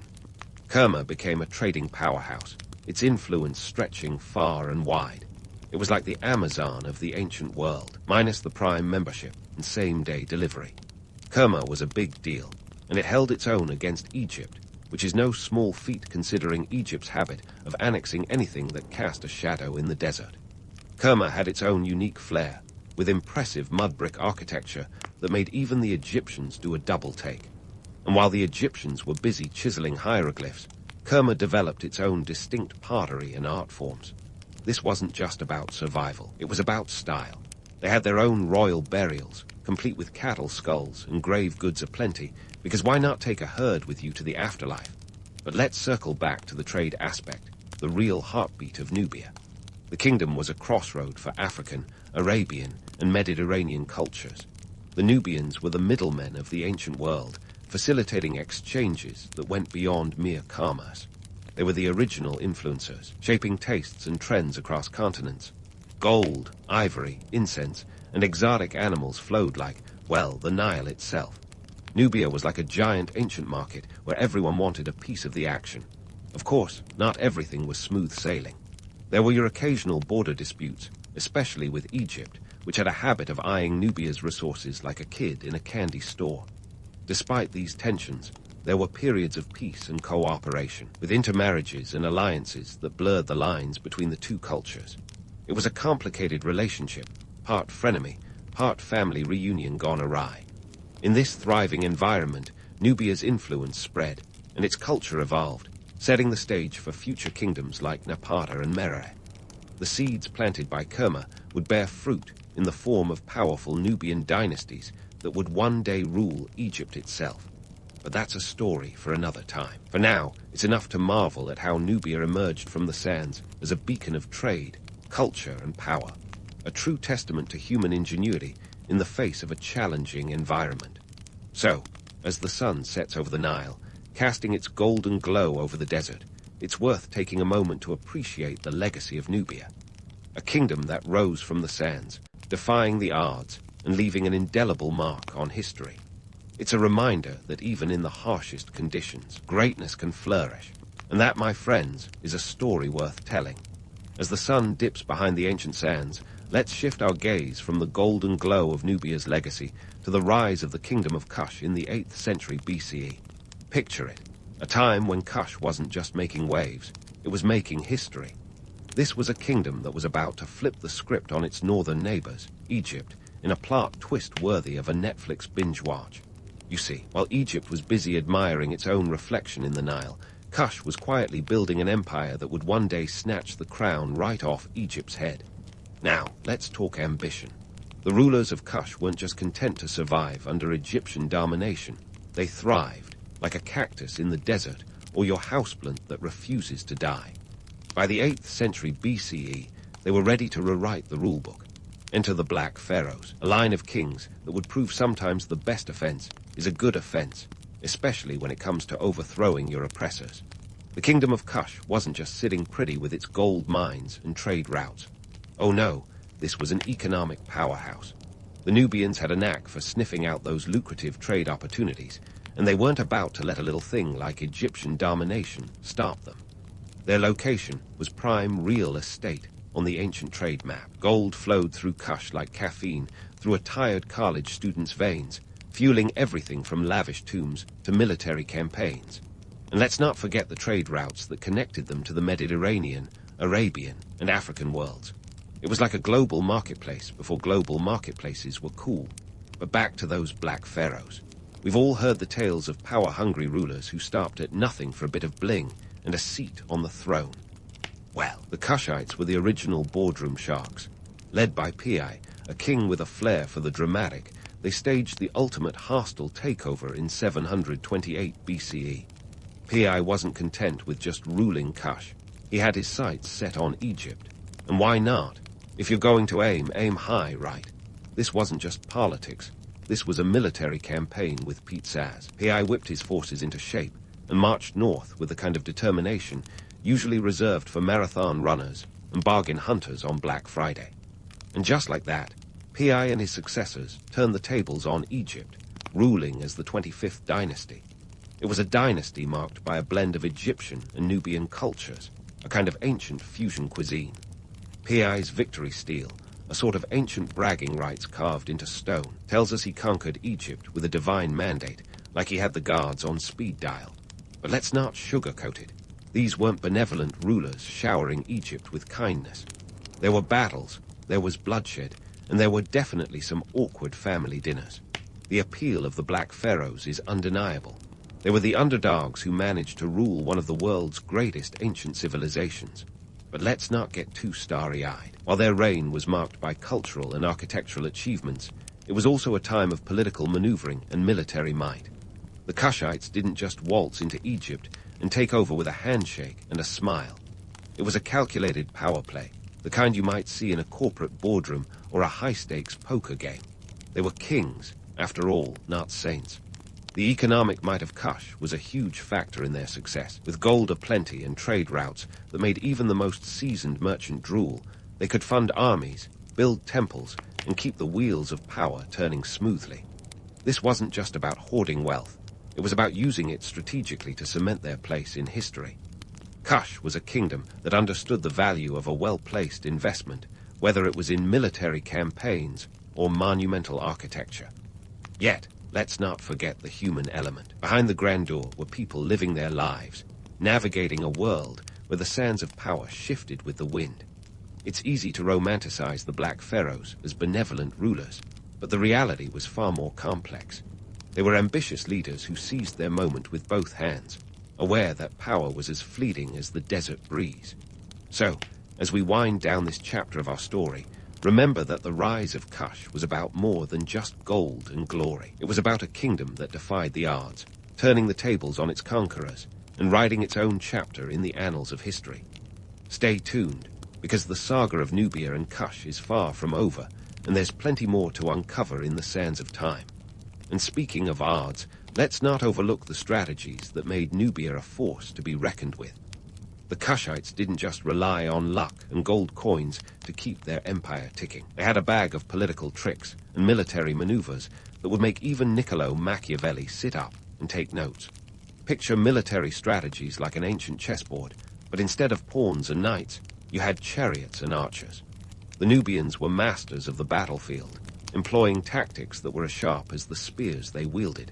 First, let's talk about their unique brand of diplomacy. The Nubians were the original smooth talkers, using alliances and marriages as weapons of influence. You've got to admire the audacity of a kingdom that could charm its way into power while simultaneously plotting your downfall.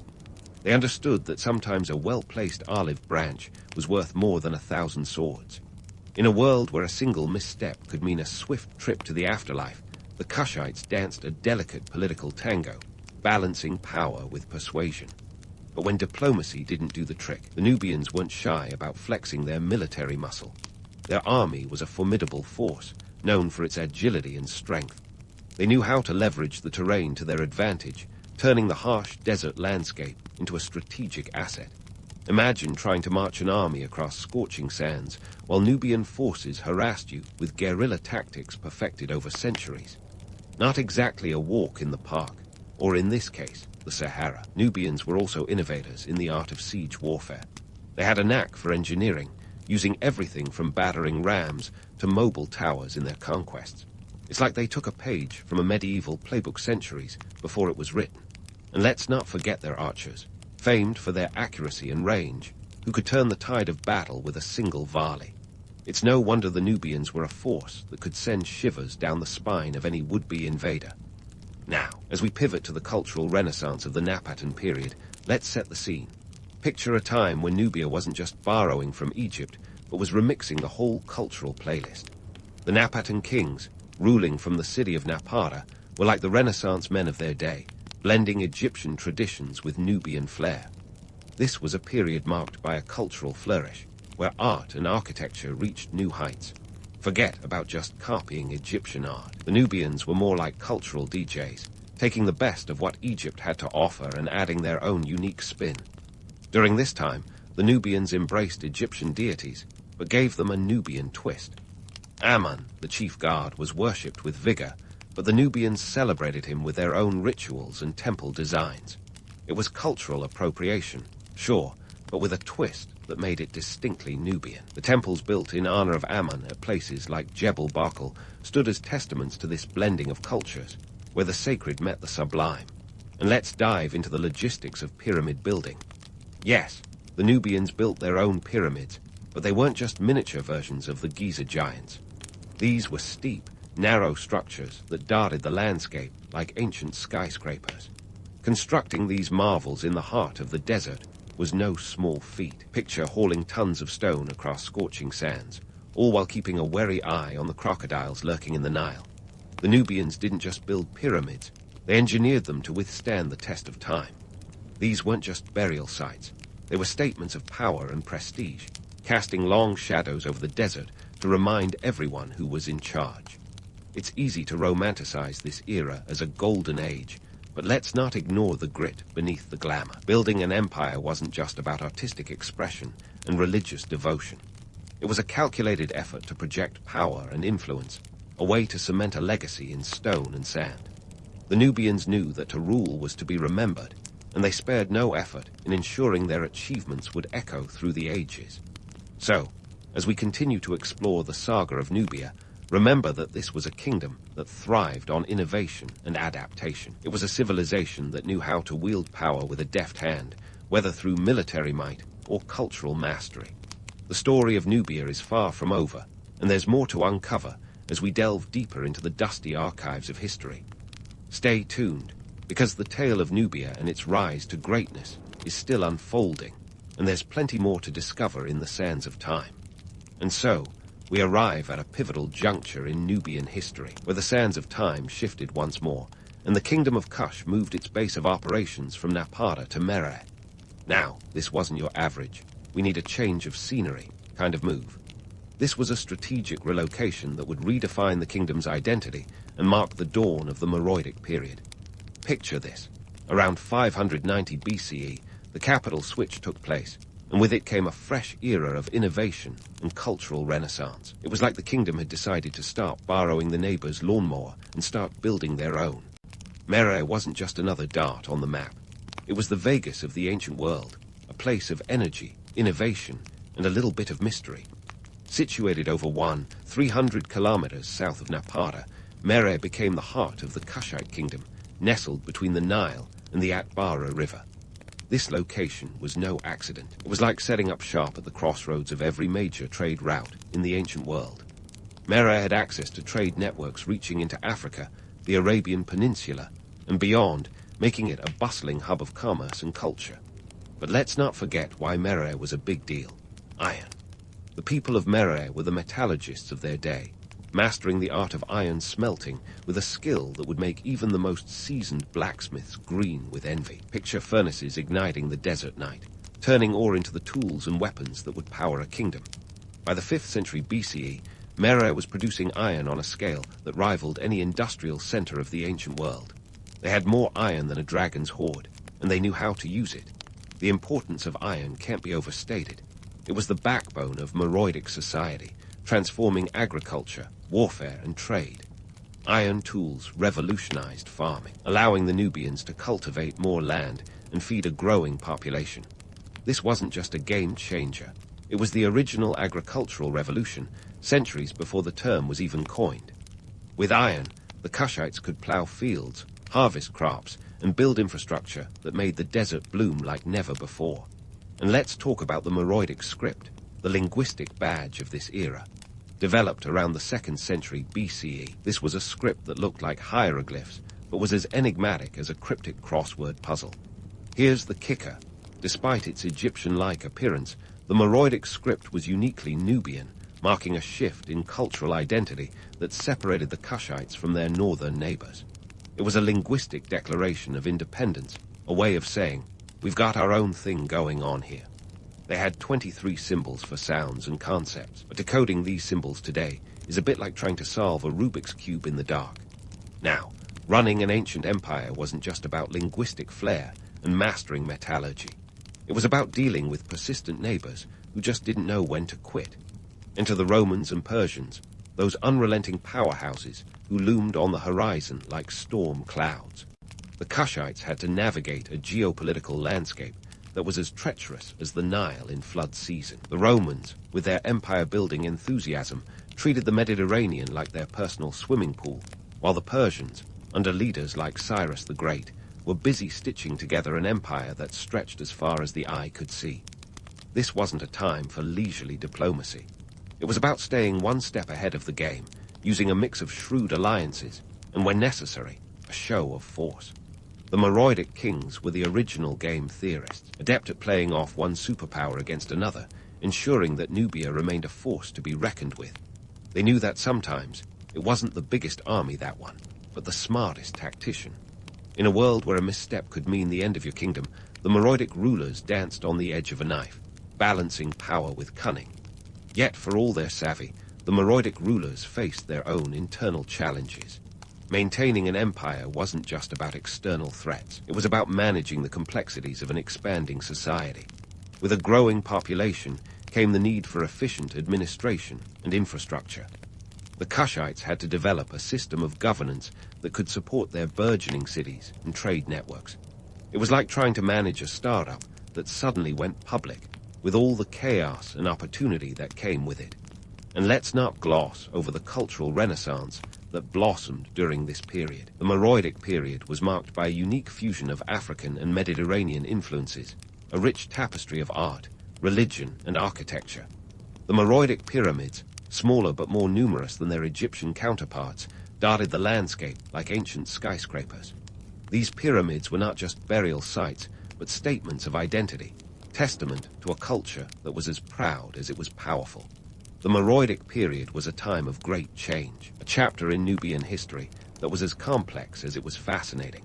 It was a period where innovation met tradition, where the past was honored even as the future was forged. And as we continue to unravel the story of Nubia, we'll see how these developments set the stage for the kingdom's next great challenge. So stick around, because the sands of history have more secrets to reveal, and the saga of Nubia is far from finished. As the sun set on the Meroitic period, casting long shadows over those iconic pyramids, the Nubian kingdoms were entering a new chapter, one fraught with challenges that would test their resilience to the core. The decline of Nubia wasn't just a sudden collapse. It was more like a slow unraveling, woven with threads of external pressures and internal discord. Emerging powers were eyeing Nubia's riches with the same gleam that a magpie has for shiny objects, while internal strife simmered like a pot about to boil over. Let's talk about the big players on the scene. Rome, the ancient juggernaut with an appetite for expansion that could rival a teenager's metabolism, was casting its imperial gaze southward. By the 1st century BCE, the Romans had already flexed their muscles in Egypt, and Nubia was next on their radar. The infamous Roman governor Gaius Petronius led a campaign into Nubia around 23 BCE, aiming to subdue the kingdom and extend Rome's reach. The clash between Rome and Nubia was like watching a heavyweight boxing match where the underdog had some serious fight in them. Nubia managed to hold its own for a while, utilizing guerrilla tactics and the natural barriers of their homeland to stave off Roman advances. But let's face it, going toe-to-toe with Rome was akin to trying to stop a tidal wave with a beach towel. Internal issues were just as pressing. The Meroitic rulers faced the age-old problem of succession disputes, a royal headache that plagued many a dynasty. These internal squabbles often led to fractured leadership and weakened central authority. It's the classic tale of too many cooks in the kitchen, each with their own recipe for disaster. Add to that the strain of managing a vast territory with diverse populations, and you've got a recipe for political fragmentation. It was like trying to keep a sandcastle intact during high tide, a feat of Herculean proportions. Economically, Nubia's iron industry, once the pride of Merere, was losing its luster. Competition from emerging markets and a dwindling supply of high-quality ore meant that Nubia could no longer dominate the iron trade. It was as if the kingdom's economic engine had lost its steam, sputtering along in a world that was quickly outpacing it. Trade routes that had once been the arteries of wealth were now clogged by new players eager to carve out their own piece of the pie. The vibrant marketplace of Merere was becoming less bustling bazaar and more ghost town. Culturally, Nubia was still a beacon of innovation, but even this couldn't stave off decline. The Meroidic script, once a symbol of Nubian identity, was falling out of use, its secrets slowly slipping into the sands of time. It's a poignant reminder that even the most advanced societies can falter when faced with relentless change. The grandeur of Meroidic art and architecture remained, but they were like echoes of a bygone era, fading into the background as new powers rose to prominence. Despite the decline, the legacy of Nubia is anything but forgotten. Its influence can be seen in the cultural tapestry of Africa, where echoes of Nubian art, religion, and governance continue to resonate. Nubian queens, known as Kandegs, were formidable figures in their own right, challenging the gender norms of their time and ruling with authority that would make even Cleopatra take notice. These warrior queens were the embodiment of Nubian resilience, leaving a mark that would inspire generations to come. Modern media, with its penchant for dramatic retellings, has often portrayed Nubia as a land of mystery and wonder, a trope that sells tickets but oversimplifies a complex history. The romantic allure of Nubia, with its pyramids and gold, has captivated imaginations, yet the real story is richer and more nuanced. Nubia's tale is one of adaptation and survival, of a people who thrived in the face of adversity and left an indelible mark on the world stage. Ironically, while ancient historians like Pliny the Elder barely gave Nubia a footnote, modern archaeologists are unearthing treasures that shine a light on this once mighty civilization. It's a twist of fate that the sands that once threatened to swallow Nubia's legacy are now revealing it. The ongoing excavation work is like piecing together a jigsaw puzzle where the picture is constantly evolving, challenging long-held assumptions and sparking new debates. In the end, Nubia's story is a testament to the ebb and flow of empires, a reminder that even the mightiest can fall if they fail to adapt. But more importantly, it's a story of endurance, a civilization that carved out its place in history, defying the odds and leaving a legacy that continues to inspire. As we reflect on Nubia, let's celebrate not just its golden past, but also the enduring strength of its culture, a culture that has withstood the test of time and continues to captivate our imagination. So, as you drift off to sleep, ponder this. In the grand theater of history, Nubia was not just an actor but a playwright, crafting a narrative that resonates with the timeless human quest for identity, power, and survival.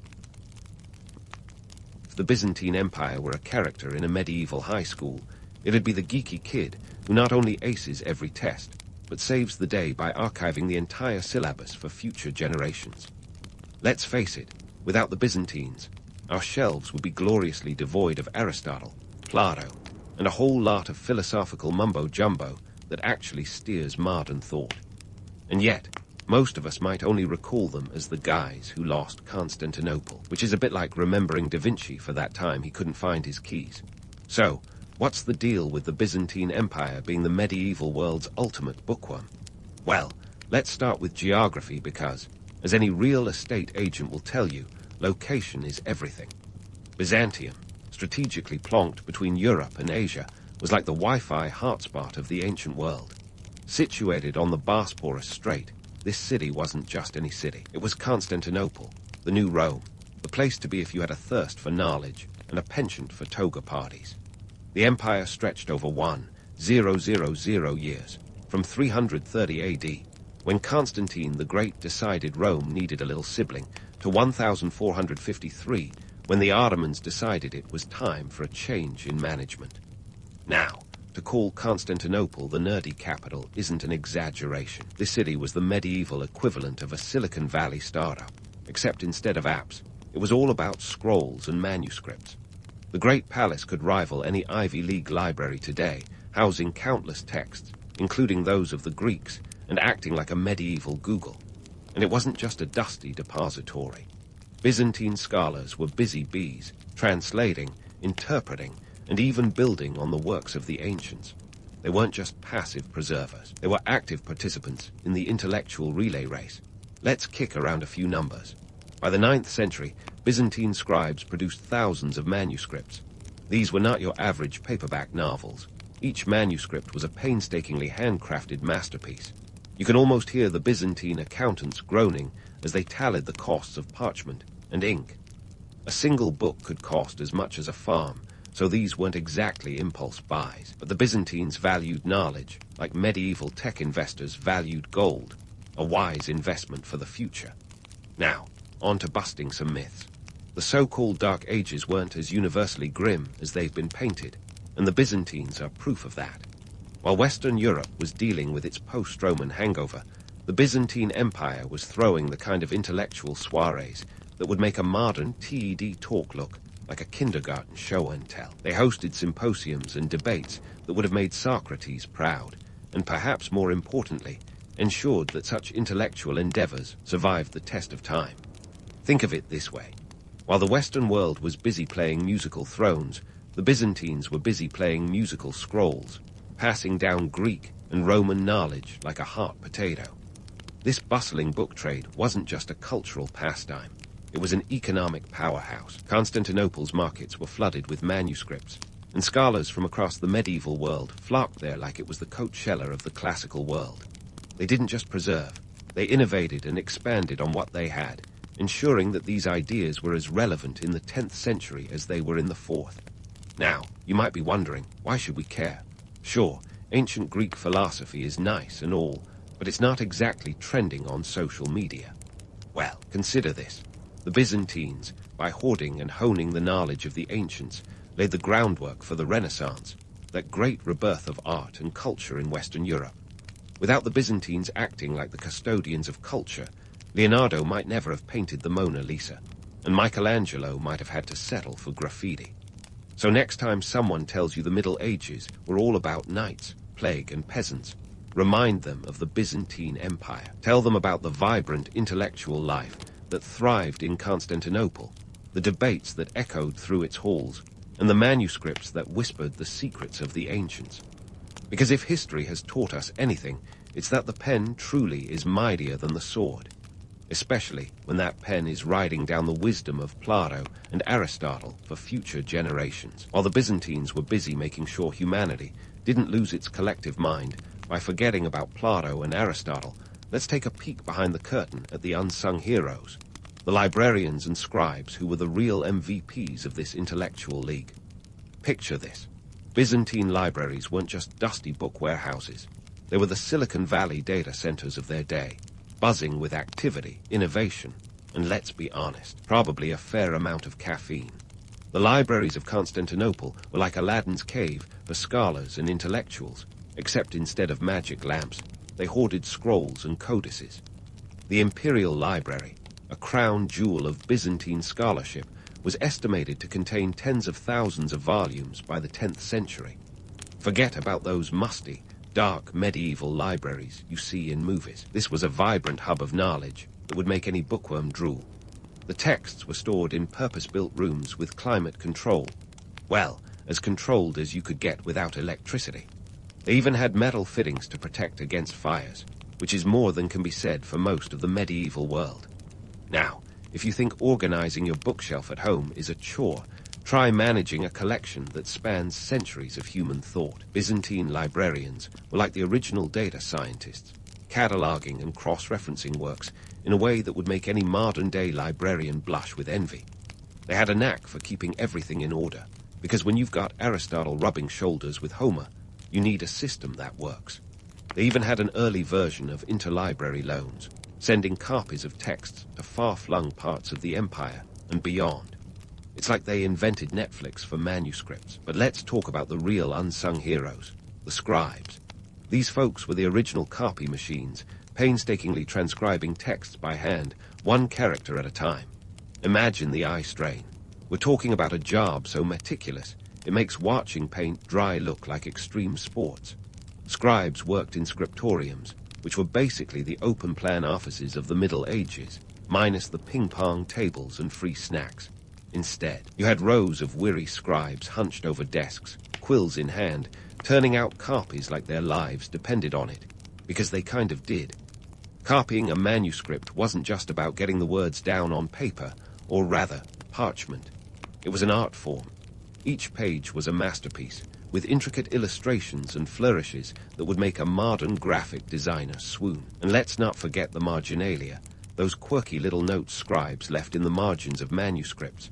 Think of it as medieval Twitter, where scribes would jot down everything from personal grievances, "my back aches," to political commentary, "the emperor is a dolt." These notes give us a glimpse into the lives and personalities of individuals who were otherwise lost to history. They remind us that even in the most tedious jobs, people find ways to express their humanity. The Byzantine scribes weren't just copying old texts. They were preserving a legacy of knowledge that could have easily vanished. In an age where books were more valuable than gold, these scribes were the custodians of culture, ensuring that the wisdom of the past was passed on to future generations. And let's face it, without them, the Renaissance would have been more of a Renaissance light. Now, let's not romanticize this too much. Being a scribe wasn't exactly a glamorous gig. The pay wasn't great, and the working conditions were less than ideal. Imagine spending your days hunched over a desk in a dimly lit room with nothing but the flickering light of a candle to see by. But for those who could endure the monotony, it was a calling. They were the keepers of knowledge, the silent guardians of civilization's intellectual heritage. And while we're on the subject of myths, let's bust another one. The idea that the Byzantines were simply hoarding these texts for the sake of it is a bit misleading. Sure, they were data hoarders, but they were savvy about it. They knew that knowledge was power, and by controlling the flow of information, they maintained their cultural and intellectual dominance. And let's not forget the economic angle. Manuscripts were big business. The Byzantines exported their texts far and wide, trading with the Islamic caliphates and Western Europe, who were hungry for a slice of the intellectual pie. So, next time you're feeling overwhelmed by your to-read pile, spare a thought for the Byzantine scholars, who were literally surrounded by walls of scrolls, working tirelessly to ensure that the torch of knowledge was never extinguished. They were the unsung heroes of their time, the original data hoarders who laid the foundation for the modern world. And as we continue this journey through the Byzantine Empire's legacy, let's remember that while the pen might not have been literally mightier than the sword, it sure had a longer-lasting impact. But let's hit pause on the scribes for a second and take a step back to look at the Byzantine Empire itself, a cultural buffet if there ever was one. This empire wasn't just about clinging to Greek and Roman wisdom like a literary hoarder. Oh no, the Byzantines were more like that friend who's constantly sharing obscure music tracks from every corner of the globe, mixing Persian beats with Greek melodies and a dash of Egyptian rhythm for good measure. Let's talk cultural mashup. The Byzantines were as comfortable quoting Aristotle as they were paraphrasing Zoroaster. Thanks to their prime real estate, nestled between Europe and Asia, they had a front-row seat to the world's greatest intellectual show. From Greek classics to Persian sciences, they had access to a treasure trove of knowledge that would make any ancient scholar drool. And they didn't just hoard it. They used it, expanded on it, and in some cases improved it. We're talking everything from medicine to astronomy and mathematics to philosophy. Now, let's debunk a myth that's as stubborn as a Byzantine bureaucrat. The idea that the Byzantines were only about religion. Sure, they had their religious texts, and yes, the empire was a Christian state. But to say they were just a bunch of religious zealots is like saying the Library of Congress is just a place for cookbooks. The Byzantines were intellectually promiscuous, loving secular knowledge with a passion that would make any modern-day polymath proud. Speaking of polymaths, ever heard of Michael Sellos? This 11th century Byzantine was the ultimate Renaissance man before the Renaissance was even a thing. He didn't just dabble in philosophy and history. He jumped in head first, writing about everything from theology to science. Sellos was the kind of guy who could discuss Plato over breakfast and dissect the finer points of astrology by lunch. And he wasn't alone. Byzantine intellectuals were like the ancient world's TED talk speakers, eager to explore and expand on the knowledge they inherited from their predecessors. But how did this intellectual jamboree influence knowledge preservation? Well, it wasn't just about stashing scrolls in dusty corners.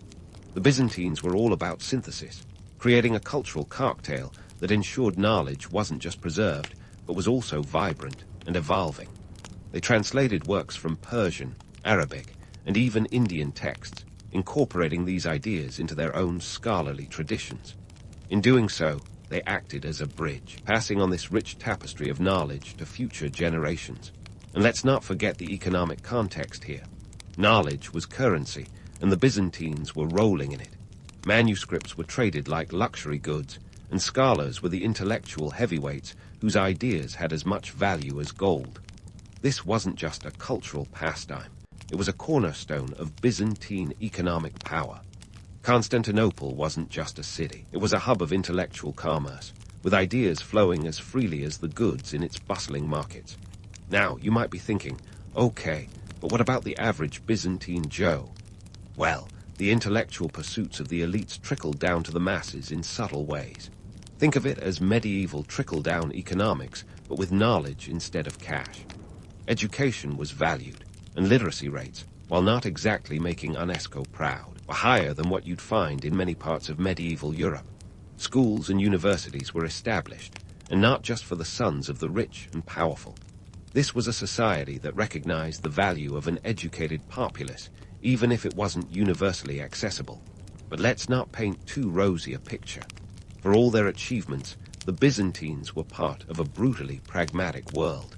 The empire was constantly under threat, whether from external enemies or internal strife. Knowledge was a weapon in their arsenal, used to maintain power and stability in a world that was anything but stable. And while their love for ancient wisdom was genuine, it was also a calculated move to assert cultural dominance and superiority in a world where power was often measured by the size of your library as much as the strength of your army. So, the next time you think of the Byzantine Empire, don't just picture mosaics and domes. Imagine a place where Greek philosophers and Persian scientists shared the same intellectual stage, where secular and sacred knowledge danced a complex waltz, and where each manuscript was a testament to the empire's insatiable curiosity and love of learning. A society that was more than the sum of its parts, constantly evolving and adapting in a world that was both dangerous and fascinating. As we continue this journey through the Byzantine Empire, remember that its legacy was not just in the texts it preserved, but in the way it synthesized and transformed them. This cultural mashup was a key player in ensuring that ancient wisdom didn't just survive but thrived, paving the way for future generations to stand on the shoulders of these intellectual giants. And while it might be tempting to view the Byzantines as mere caretakers of a bygone era, they were, in fact, the architects of a world where knowledge was the ultimate power, a lesson that remains relevant even today. But hold your Byzantine horses. Before we get lost in the romantic glow of Constantinople's intellectual spotlight, let's peel back the curtain and see what was really going on behind the scenes. You see, the Byzantine emperors weren't just bookworms for the sake of it. They were more like CEOs of a colossal corporation, strategically investing in education to keep the empire's intellectual stock soaring. First off, let's talk numbers. By the 11th century, Constantinople was a bustling metropolis, home to over 500,000 people. That's like cramming the entire population of Atlanta into a medieval city, all vying for a spot in the intellectual limelight. The emperors knew they needed to keep this crowded metropolis intellectually engaged, and more importantly, loyal. So they poured money into education like a modern tech billionaire investing in the next big app. Schools sprang up, and libraries were funded with a fervor that would make even the most enthusiastic book club blush. And why, you might ask? Well, a well-read populace wasn't just an idealistic dream, it was a strategic move. The Byzantines understood that knowledge wasn't just power, it was a stabilizing force in a world full of chaos and conflict. With enemies at every border, from the Persians in the east to the Slavs in the north, The empire needed every advantage it could muster. An educated populace was less likely to be swayed by foreign invaders promising better governance or, heaven forbid, better libraries. Now, let's address the myth of the invincible Byzantine Empire. Sure, they lasted over 1,000 years, but that wasn't due to some magical formula. It was a constant juggling act, balancing military prowess with economic savvy. The empire's economy was a marvel of medieval ingenuity, relying heavily on trade. Silk, spices, and manuscripts flowed through Constantinople like a never-ending conga line of commerce. The Silk Road wasn't just a trade route. It was the empire's lifeline, bringing in goods and, crucially, ideas from across the known world. But this wasn't a fairy tale where everyone lived happily ever after. The empire faced economic downturns that would make modern recessions look like minor blips. Debasement of currency, wars draining the coffers, and trade routes disrupted by conflict were all part of the Byzantine experience. Yet, they managed to keep the intellectual flame burning, a testament to their resilience and adaptability. It was like they were perpetually playing chess, thinking several moves ahead to ensure their king, or emperor in this case, remained standing. Speaking of emperors, they weren't just sitting on golden thrones twiddling their thumbs. They were active participants in the intellectual life of the empire, often patronizing scholars and commissioning works. Emperor Justinian I, for example, wasn't content with just building architectural wonders like the Hagia Sophia. He also initiated a legal overhaul, compiling the Corpus Juris Civilis, a massive codification of Roman law that would influence legal systems for centuries. Talk about leaving a legacy. And let's not forget about the military. The Byzantine army wasn't just a bunch of sword-wielding brutes. It was a sophisticated machine, fueled by the very knowledge the empire cherished. Military manuals, like the Strategicon, written by Emperor Maurice in the late 6th century, were studied and revered. These manuals weren't just about swinging swords. They detailed everything from battlefield tactics to the importance of logistics. The Byzantines knew that an army marches on its stomach and its brains, but military might and intellectual pursuits weren't always in perfect harmony. Sometimes, the empire had to choose between funding yet another manuscript and paying for the defense of its borders. During the Macedonian Renaissance, yes, they had a renaissance of their own. The empire saw a revival of learning and culture. But this came at a time when economic resources were stretched thin and military challenges were ever present. It was a delicate balancing act, one that required constant vigilance and a fair bit of creative accounting. Now, let's debunk another myth. The idea that the Byzantines were just sitting around waiting for the Renaissance to happen. The truth is, they were actively shaping the intellectual landscape of their time, often out of necessity. The empire was a melting pot of cultures and ideas, a crossroads where East met West. This wasn't just a passive process. It was an active engagement with the world. The Byzantines didn't just preserve knowledge. They transformed it, adapted it to their needs, and in doing so, laid the groundwork for future intellectual revolutions. And while the emperors were the architects of this intellectual empire, the real power lay in the hands of the people, scholars, scribes, merchants, and soldiers, who lived and breathed the Byzantine ethos of knowledge as power. These were the unsung heroes, the ones who ensured that the empire's intellectual legacy continued even as its political fortunes waxed and waned. So, as we continue to explore the Byzantine Empire's legacy, remember that it wasn't just about scrolls and scholars. It was about survival, strategy, and the savvy use of knowledge to navigate a world that was constantly changing. The Byzantines were more than just caretakers of ancient wisdom. They were innovators, thinkers, and above all, survivors. And their story isn't just a chapter in the history of the past. It's a lesson for the present and the future.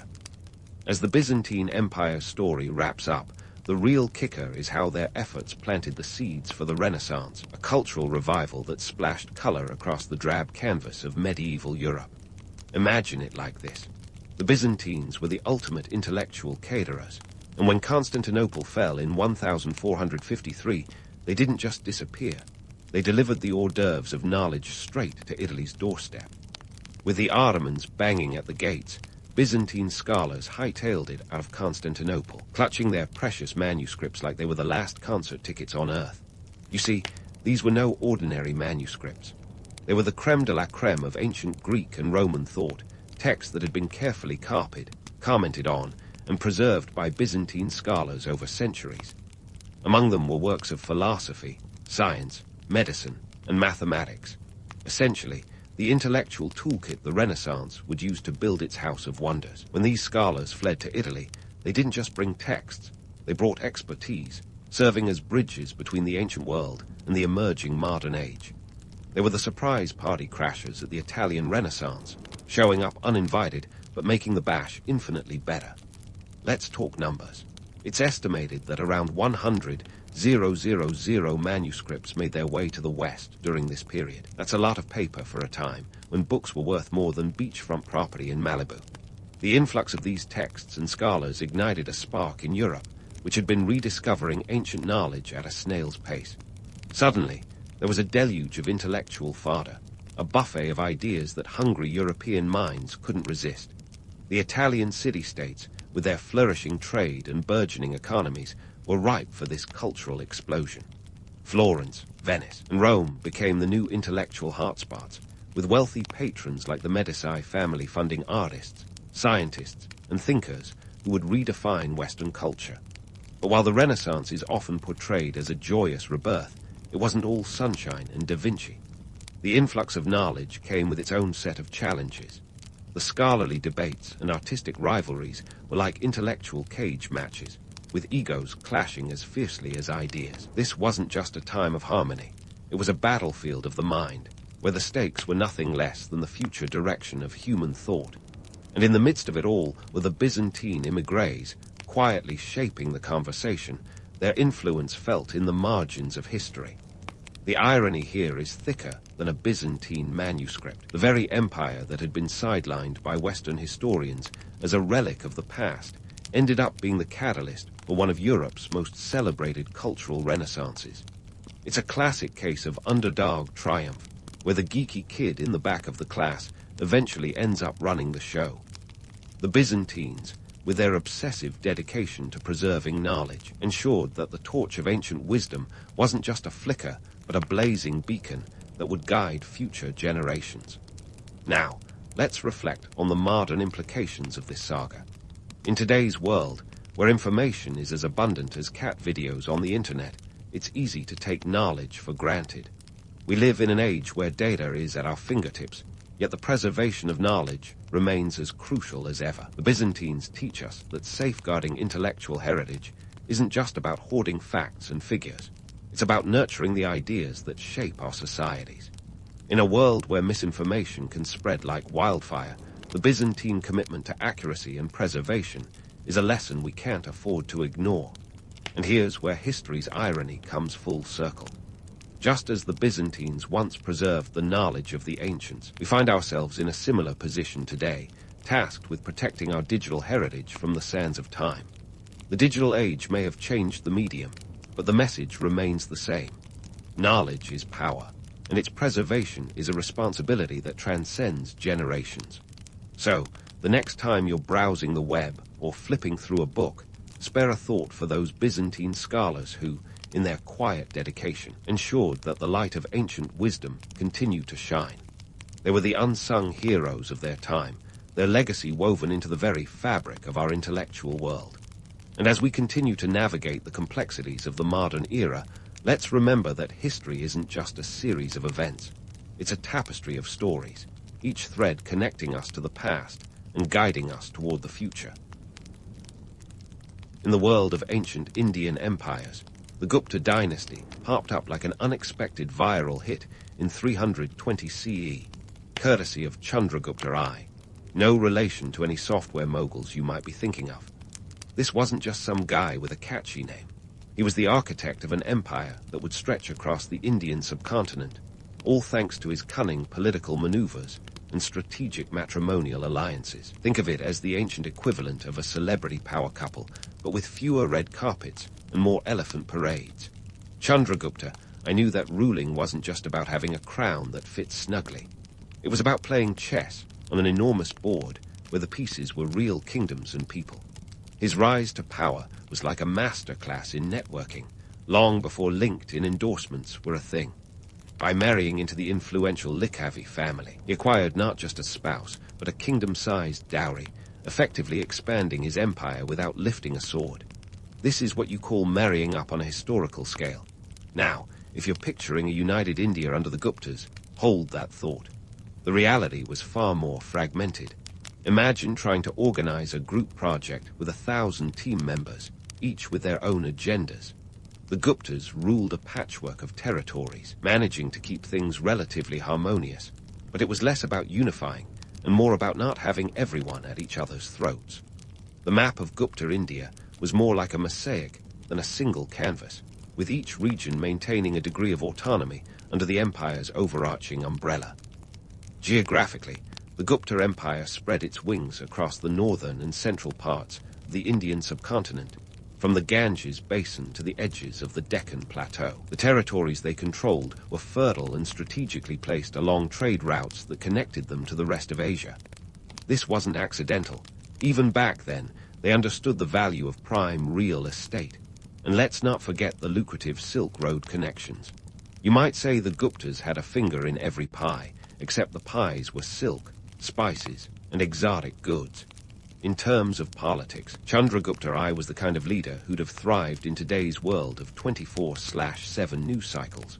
He was all about image and influence, understanding that perception could be as powerful as any army.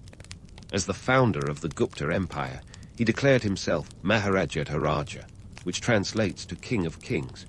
Talk about a title that screams, I'm kind of a big deal. This was not just a power move, but a branding exercise that would make any modern PR firm proud. But let's pause here for a reality check. While the tales of Gupta prosperity and cultural achievements are undeniably alluring, they didn't have it all figured out. The empire's administration was a delicate dance of maintaining loyalty among feudal lords and regional governors. It wasn't all grand palaces and scholarly debates. There were plenty of back-channel negotiations and power plays. The Guptas were adept at balancing the scales of diplomacy and military strength, knowing when to flex their muscles and when to offer an olive branch. As we dig deeper into this golden era, it's clear that the Guptas were more than just rulers. They were influencers of their time. They cultivated a cultural renaissance that saw advancements in science, art, and literature, setting the stage for what many historians call the Golden Age of India. Yet, like any good story, there's complexity beneath the surface. The Gupta era wasn't just a time of enlightenment. It was a period of strategic brilliance and, at times, ruthless governance. So, as we continue this journey through the annals of Gupta history, remember that behind every grand narrative lies a tapestry of human ambition, ingenuity, and occasional folly. It's a reminder that history isn't just about dates and events. It's the story of people making their mark, one calculated move at a time. As we dive into the bustling underbelly of the Gupta economy, imagine a marketplace that rivals the chaos of a Black Friday sale. But instead of flat-screen TVs, the hot ticket items were spices, silks, and the occasional elephant. The Guptas knew that a thriving economy was the heartbeat of their empire, and they had the Silk Road's pulse in their hands. First up, let's talk currency. Forget your credit cards and cryptocurrency. Gupta coins were the real deal. These weren't just hunks of metal. They were miniature works of art, often featuring images of guards, kings, or even victorious battle scenes. And they weren't minted in some back alley operation. The Guptas had advanced metallurgical techniques that would have given modern-day mints a run for their money. Gold coins, known as dinaras, were the bling of the day, while silver and copper coins kept the everyday transactions flowing. In fact, the precision and artistry of these coins were so impressive that they became a kind of calling card for the empire. If you had a Gupta coin jingling in your pocket, you knew it was worth its weight, literally, in gold. Trade was the lifeblood of the Gupta Empire, and their merchants were like seasoned marathon runners on the Silk Road, connecting India to China and beyond. This wasn't just a road. It was the information superhighway of the ancient world, a web of trade routes that ferried goods, ideas, and culture across continents. The Guptas were strategic about their position, tapping into a network that spanned thousands of miles. They exported everything from textiles to spices, while importing luxury goods like silk, horses, and ivory. It was a two-way street, and the Guptas had a fast lane. Let's take a moment to appreciate the industries that fueled this trade bonanza. Metallurgy was not just about making coins, but creating weapons, tools, and even religious artifacts. Gupta metalworkers were the rock stars of their time, crafting iron pillars that defied the elements and swords that were the envy of warriors far and wide. And don't get me started on textiles. Gupta weavers could make a loom sing, producing cotton and silk fabrics that were as luxurious as they were sought after. In a world where made in India was a mark of quality, Gupta textiles were the haute couture of the ancient world. Now, you might be tempted to picture the Gupta economy as a smooth-running machine, but hold your horses, literally. It wasn't just about the goods, it was about the logistics. Transporting goods across vast distances wasn't for the faint-hearted. Caravans of camels and elephants trudged across deserts and mountains, while ships braved the monsoon-drenched seas. This wasn't just trade. It was an epic saga of human endurance and ingenuity. And while we're debunking myths, let's clear up the idea of the Silk Road as a single, well-trodden path.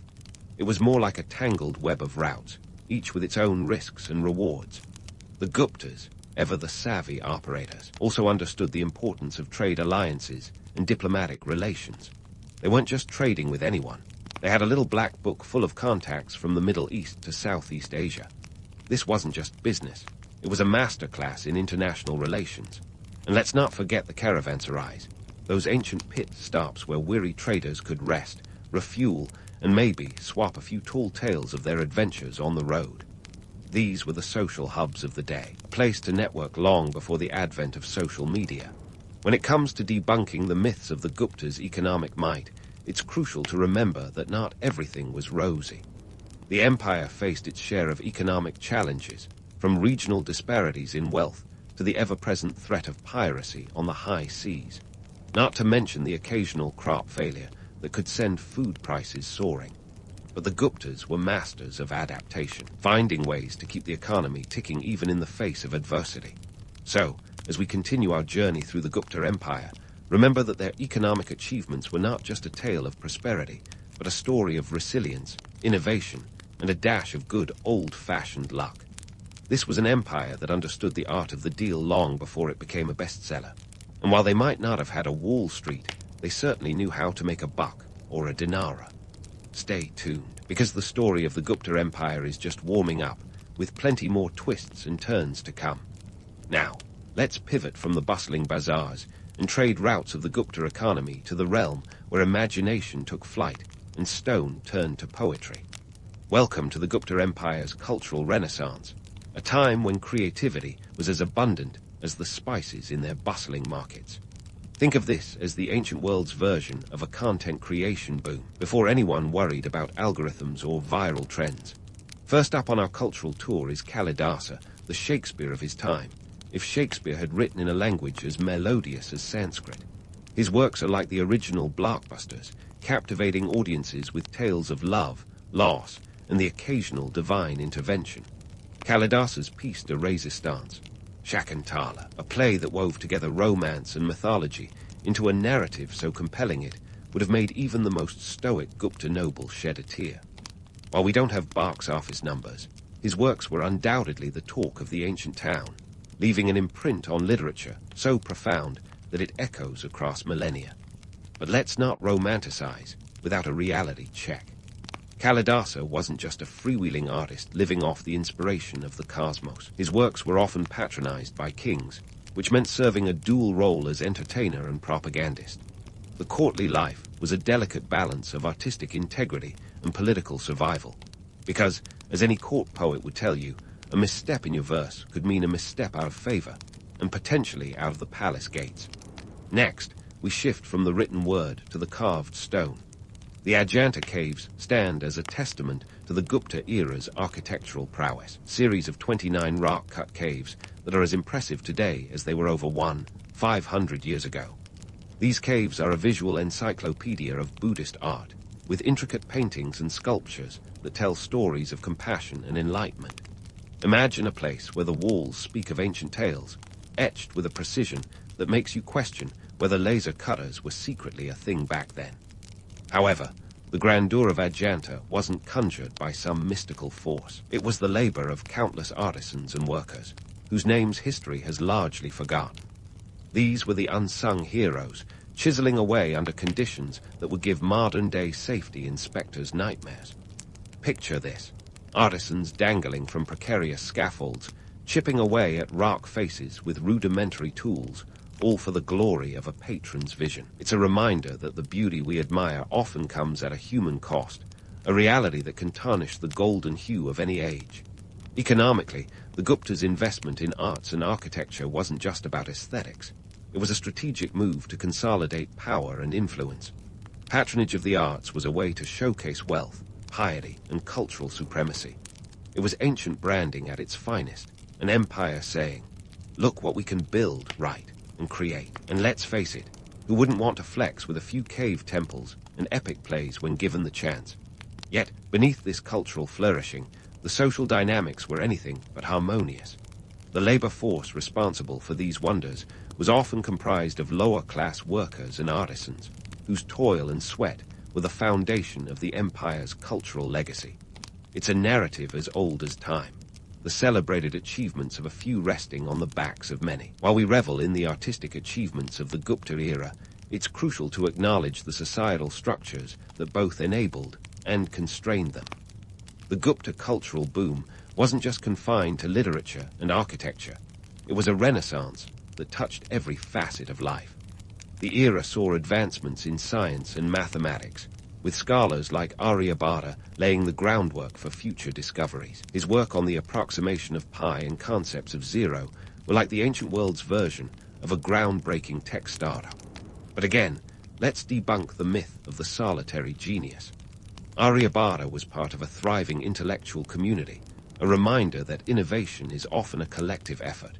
And while we marvel at these achievements, it's essential to remember that the Gupta's golden age was not an egalitarian utopia. The caste system, deeply entrenched in society, dictated one's role and opportunities. It was a world where your birth determined your life's trajectory more than your talents or ambitions. So while we celebrate the intellectual and cultural advancements, we must also recognize the societal hierarchies that limited them for many. As we continue to unravel the threads of Gupta history, it's clear that their cultural achievements were as much about power and control as they were about creativity and expression.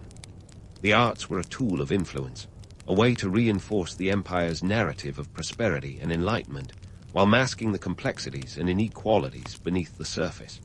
So, as we pause in this journey through the Gupta Empire's artistic endeavors, remember that history is a tapestry woven with both light and shadow. Behind the celebrated achievements lies a story of human ambition and sacrifice, a reminder that every golden age has its tarnished edges. Stay tuned as we continue to explore the intricacies of this fascinating era, because the Gupta Empire still has more tales to tell, each with its own mix of romance and reality. As we dive deeper into the Gupta Empire's scientific prowess, it's clear these folks were the original life hackers of antiquity, turning everyday challenges into opportunities for groundbreaking discoveries.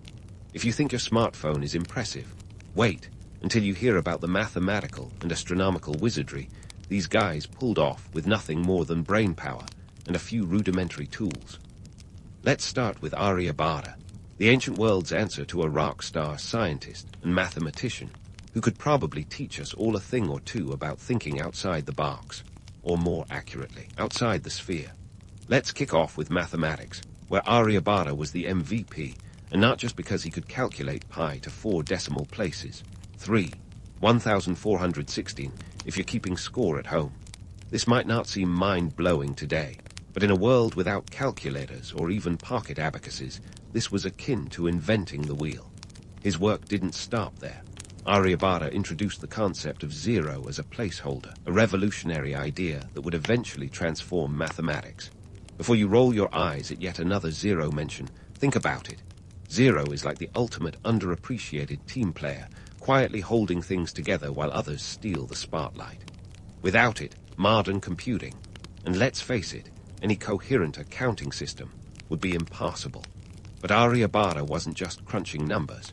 He was also busy rewriting the rules of the cosmos. In his treatise, the Aryabhatiya, written in 499 CE, he suggested that the Earth rotates on its axis, a radical idea at a time when most people believed the Earth was the center of the universe, not unlike that one person at a party who thinks all conversations should revolve around them. Aryabhata's calculations on the solar year came remarkably close to the modern value, and he even toyed with the idea of a heliocentric universe long before Copernicus made it cool in the 16th century. Move over, Galileo.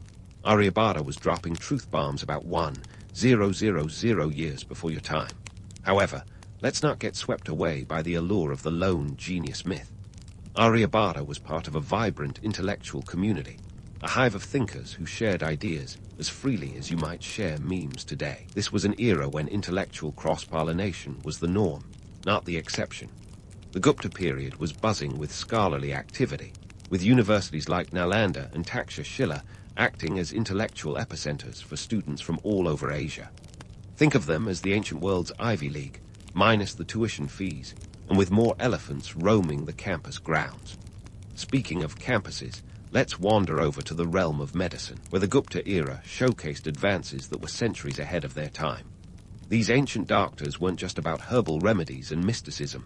They were pioneers of surgical techniques and medical ethics.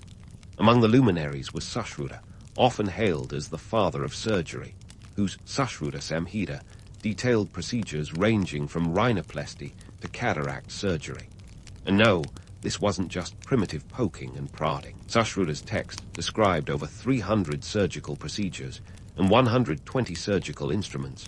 Talk about a comprehensive toolkit. His work emphasized the importance of anatomy, hygiene, and post-operative care, concepts that would only gain traction in the West many centuries later.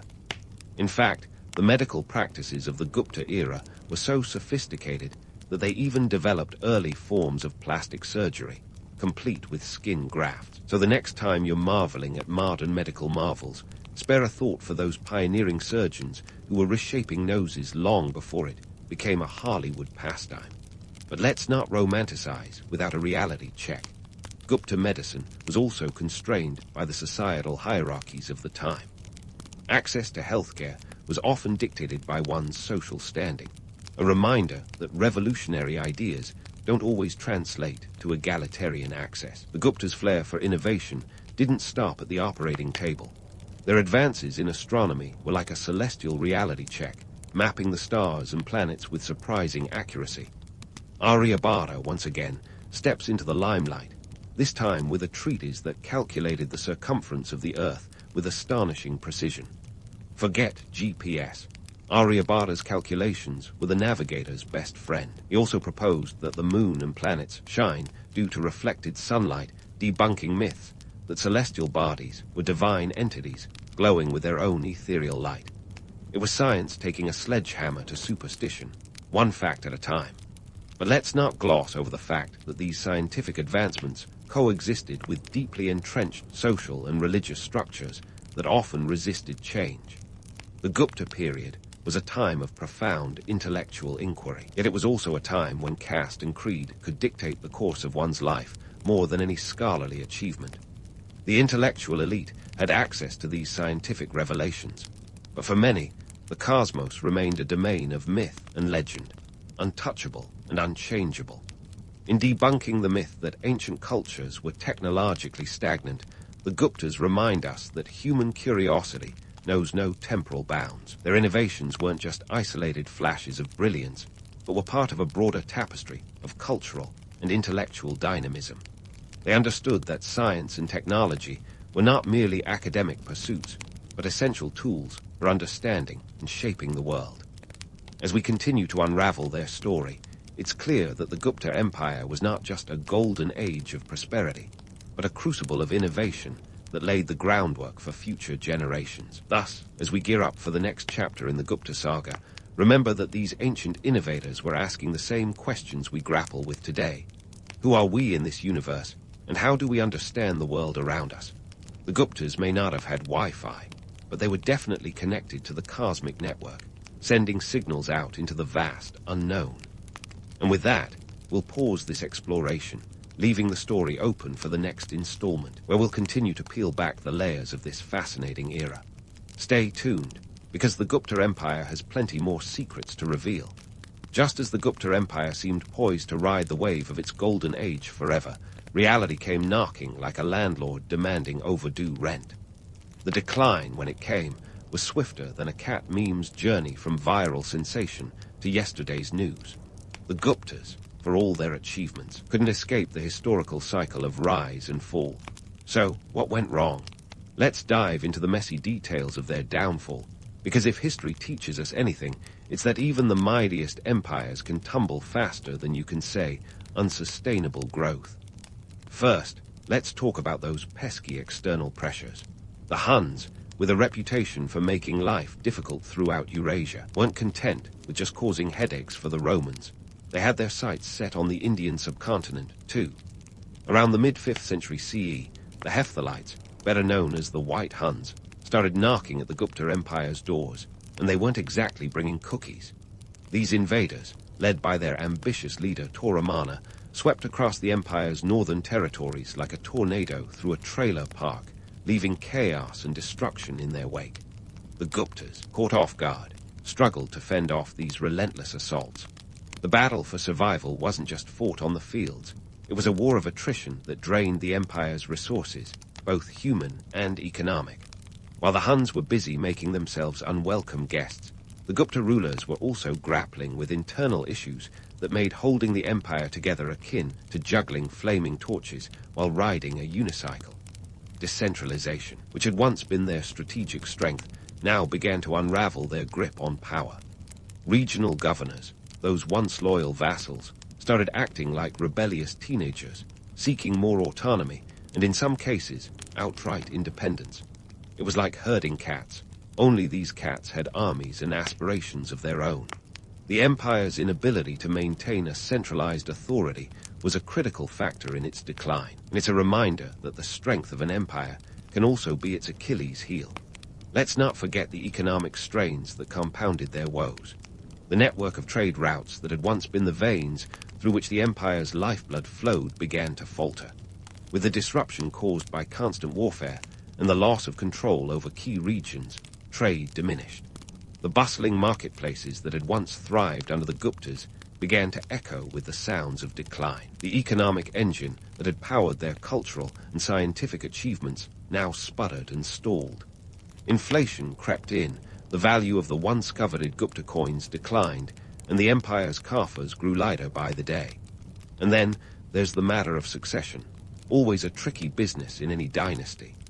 The later Gupta rulers seem to have taken a page out of the How Not to Manage Succession handbook. Infighting among rival factions within the royal family created a power vacuum that weakened the empire further. It's a classic case of not seeing the forest for the trees.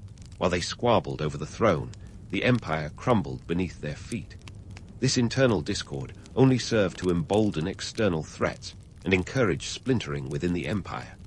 As the Gupta Empire's hold slipped, the myth of the Golden Age began to unravel. While it's tempting to view this period through rose-tinted glasses, the reality was far less idyllic.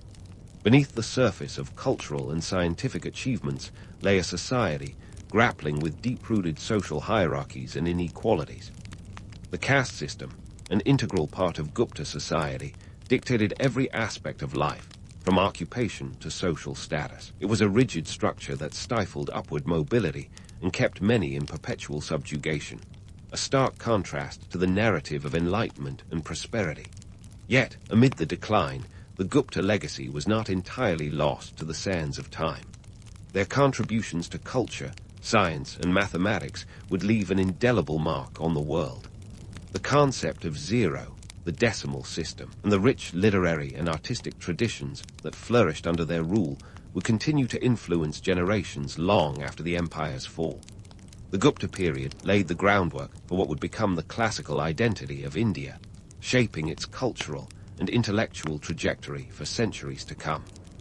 In retrospect, the Gupta Empire's story is a testament to both the triumphs and trials of human endeavor. It's a reminder that history is never black and white. It's a tapestry woven with threads of innovation, ambition, and yes, a fair share of folly. The Guptas, like all empires, were a complex blend of the extraordinary and the ordinary, the visionary and the flawed. Their golden age, while glittering with achievements, was not immune to the forces of change that have toppled even the mightiest of civilizations. So, as we wrap up this journey through the annals of Gupta history, let's take a moment to reflect on their enduring legacy. They remind us that progress is often born from the collision of ideas and cultures, and that the pursuit of knowledge is a never-ending quest. In the end, the Gupta Empire's story is not just about what they achieved, but about how their legacy continues to resonate in the modern world. They may have faded from power, but their contributions to the tapestry of human history remain, a testament to the enduring spirit of innovation and discovery. And there you have it, the tale of the Gupta Empire, from its meteoric rise to its inevitable decline. If history is a mirror, then the Guptas offer us a reflection of the complexities and contradictions that define humanity's journey through time. So, here's to the Guptas, the ancient influencers who, despite their flaws, dared to dream big and left a legacy that still echoes through the ages. As we close the book on this chapter, remember, history is not just a record of what was, but a guide to what could be. Cheers to the past, and here's to the endless possibilities of the future. In the rolling hills of 15th century Tuscany, where goats outnumbered people, and everyone seemed to be related by marriage or scandal, a baby boy was born who would grow up to be the ultimate Renaissance multitasker. Leonardo da Vinci entered the world on April 15, 1452, in the small town of Vinci, a place known more for its olive oil than its art galleries. But let's not kid ourselves. Leonardo wasn't cradled in the lap of luxury or even legitimacy. Nope, he was the result of a passionate encounter between Sir Piero da Vinci, a notary, and a peasant girl named Caterina. Talk about a relationship with its own set of legal disclaimers. Being born out of wedlock in Renaissance Italy was a bit like starting a board game with half the pieces missing. Legally, Leonardo couldn't inherit his father's estate or even carry the family name with pride. But this wasn't entirely a raw deal. His illegitimate status granted him a unique freedom to carve out a life without the usual familial constraints. If life gives you lemons, make lemon frescoes right. Leonardo's early years were a patchwork quilt of family dynamics that only a soap opera could rival. After his birth, his father married a woman of appropriate social standing, and Leonardo was left in the care of his paternal grandparents. This meant that little Leonardo was shuttled between households like a piece of misdelivered mail. Despite this, or perhaps because of it, he developed an insatiable curiosity for the world around him, a curiosity that would later manifest in his art and notebooks filled with doodles and diagrams that looked like the fever dreams of a particularly imaginative mad scientist. Now, let's talk about education, or the lack thereof. While most kids were stuck in classrooms learning Latin and rhetoric, Leonardo was off exploring the Tuscan countryside, probably dissecting frogs or sketching the local flora. His education was informal, to say the least, but it was this unconventional upbringing that sparked his brilliance. Instead of poring over dusty tomes, Leonardo learned by doing, by observing, and most importantly, by experimenting. This hands-on approach would become his hallmark, setting him apart from the more traditionally educated minds of his time. At the ripe age of 14, Leonardo was packed off to Florence to apprentice under Andrea del Verrocchio, a leading artist of the day. Verrocchio's workshop was a bustling hub of creativity, and it was here that Leonardo honed his skills in everything from painting to sculpting to metallurgy. The young apprentice quickly gained a reputation for being a bit of a know-it-all, but in the best possible way. He was the kind of guy who would fix your broken lute while lecturing you on the properties of acoustics. One popular anecdote from Leonardo's apprenticeship involves a painting assignment given by Verrocchio. The master asked Leonardo to paint an angel in a larger baptism scene. When the final painting was unveiled, Verrocchio was so taken aback by Leonardo's angelic contribution that he allegedly vowed never to paint again. Whether this is true or just another Renaissance tall tale is up for debate, but it certainly adds a dramatic flair to Leonardo's mythos. Leonardo's early experiments weren't limited to art. He was fascinated by the mechanics of nature and the possibilities of human invention. Imagine a teenager who spent his free time designing flying machines instead of playing medieval video games. His notebooks from this period are filled with sketches of contraptions that look like they belong in a steampunk museum today. While none of these designs took off, literally, they showed a mind unbound by the conventions of his time. But let's not romanticize too much. Leonardo's youthful experiments were as much about trial and error as they were about genius. Some of his ideas were ahead of their time. Others, well, let's just say they weren't going to win any Renaissance science fairs. Yet it's this blend of daring and humility, of successes and flops, that made Leonardo the quintessential Renaissance man. He was unafraid to dream, and just as importantly, unafraid to fail. In a world that often idolizes the perfect and the polished, Leonardo's life is a refreshing reminder that brilliance often comes wrapped in a mess of trial, error, and a healthy dose of chaos. So, as we look back on Leonardo's early years, it's clear that his unconventional upbringing and relentless curiosity were the sparks that ignited a lifetime of creativity and exploration. His illegitimate birth, rather than being a setback, became a backdrop for a life lived on his own terms. And while he may not have started with a silver spoon in his mouth, he certainly had a paintbrush in hand and a head full of dreams. And so Leonardo, with paintbrush firmly in hand and dreams as vast as the Tuscan sky, found himself knee-deep in the artistic whirlwind that was Florence. Now, if you thought his hometown of Vinci was charming, Florence was like Vinci on steroids. The city was a bustling metropolis of art, commerce, and intrigue, a place where your neighbor might be a world-renowned sculptor or an exiled politician plotting his comeback. Florence was the nerve center of the Renaissance, an era where art and science tangoed together in a dance of innovation and discovery. Leonardo's apprenticeship at Andrea del Verrocchio's workshop was nothing short of a creative boot camp. Verrocchio, a man who could probably sculpt with one hand while painting with the other, was a master of many trades, and his studio was a melting pot of talent. Here, young Leonardo rubbed shoulders with future greats like Sandro Botticelli and Pietro Perugino, each of them destined to leave their own indelible marks on history. Imagine a reality show where instead of drama and eliminations, contestants compete to redefine art. That's what Verrocchio's workshop was, a Renaissance talent show with brushes instead of microphones. Leonardo's time in Florence wasn't just about artistic exploration. It was also a lesson in the economic realities of the day. Florence was a city powered by the Medici family's deep pockets and political clout. The Medici were the ultimate Renaissance patrons, using their wealth not just to buy influence, but to cultivate an environment where art and science flourished. They weren't just paying for pretty paintings, they were investing in cultural capital. In a world where your worth was often measured by your patrons, Leonardo's association with such influential figures would later prove invaluable. But let's not get too ahead of ourselves. Back in Verrocchio's workshop, Leonardo was still the eager apprentice, albeit one with a penchant for leaving things unfinished. Yes, our dear Leonardo was like that friend who starts a million projects but never quite gets around to finishing them. Take, for instance, his notorious habit of leaving paintings half done. One Florentine gossip had it that he'd get distracted by a fascinating cloud formation or the way light hit a nearby building, abandoning his work mid-stroke. While this might have frustrated his patrons, it also spoke to his restless, insatiable curiosity, a trait that would fuel his genius and drive his exploration of the intersection between art and science. It was during these years that Leonardo's notebooks began to overflow with sketches and musings, a chaotic mix of art and scientific inquiry. These pages were like a Renaissance Pinterest board, filled with everything from detailed anatomical drawings to designs for fantastical machines that could fly, swim, or do both if he had his way. In one notebook, he meticulously sketched the human form, revealing a deep understanding of anatomy that would put many modern surgeons to shame.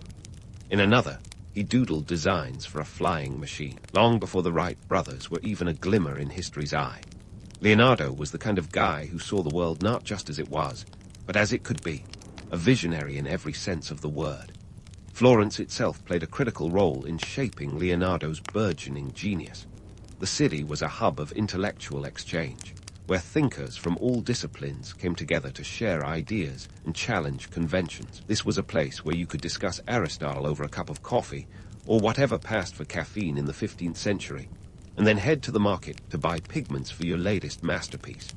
The blend of art, science, and commerce created a fertile ground for innovation, and Leonardo thrived in this environment of constant stimulation. But let's not sugarcoat it. Florence, despite its cultural brilliance, was no utopia. The city was rife with political tension and economic disparity. The Medici's grip on power was as firm as it was controversial, and beneath the surface of artistic achievement was a city divided by class and ambition. For every artist who found a patron, there were countless others who struggled to make ends meet. In this competitive landscape, reputation was everything, and Leonardo, with his unconventional methods and unfinished projects, had to navigate these waters carefully. Despite these challenges, or perhaps because of them, Leonardo's reputation continued to grow. He was becoming known not just as a skilled artist, but as a thinker, a man whose work transcended the canvas to touch on the mysteries of the natural world. His fascination with anatomy, for instance, was more than just an artistic pursuit. It was a scientific inquiry into the very essence of life. He dissected cadavers with the same meticulous attention to detail he applied to his paintings, seeking to understand the mechanics of muscles, tendons, and bones. This was Renaissance CSI, minus the sunglasses and dramatic music. Leonardo's notebooks from this period are a testament to his insatiable curiosity.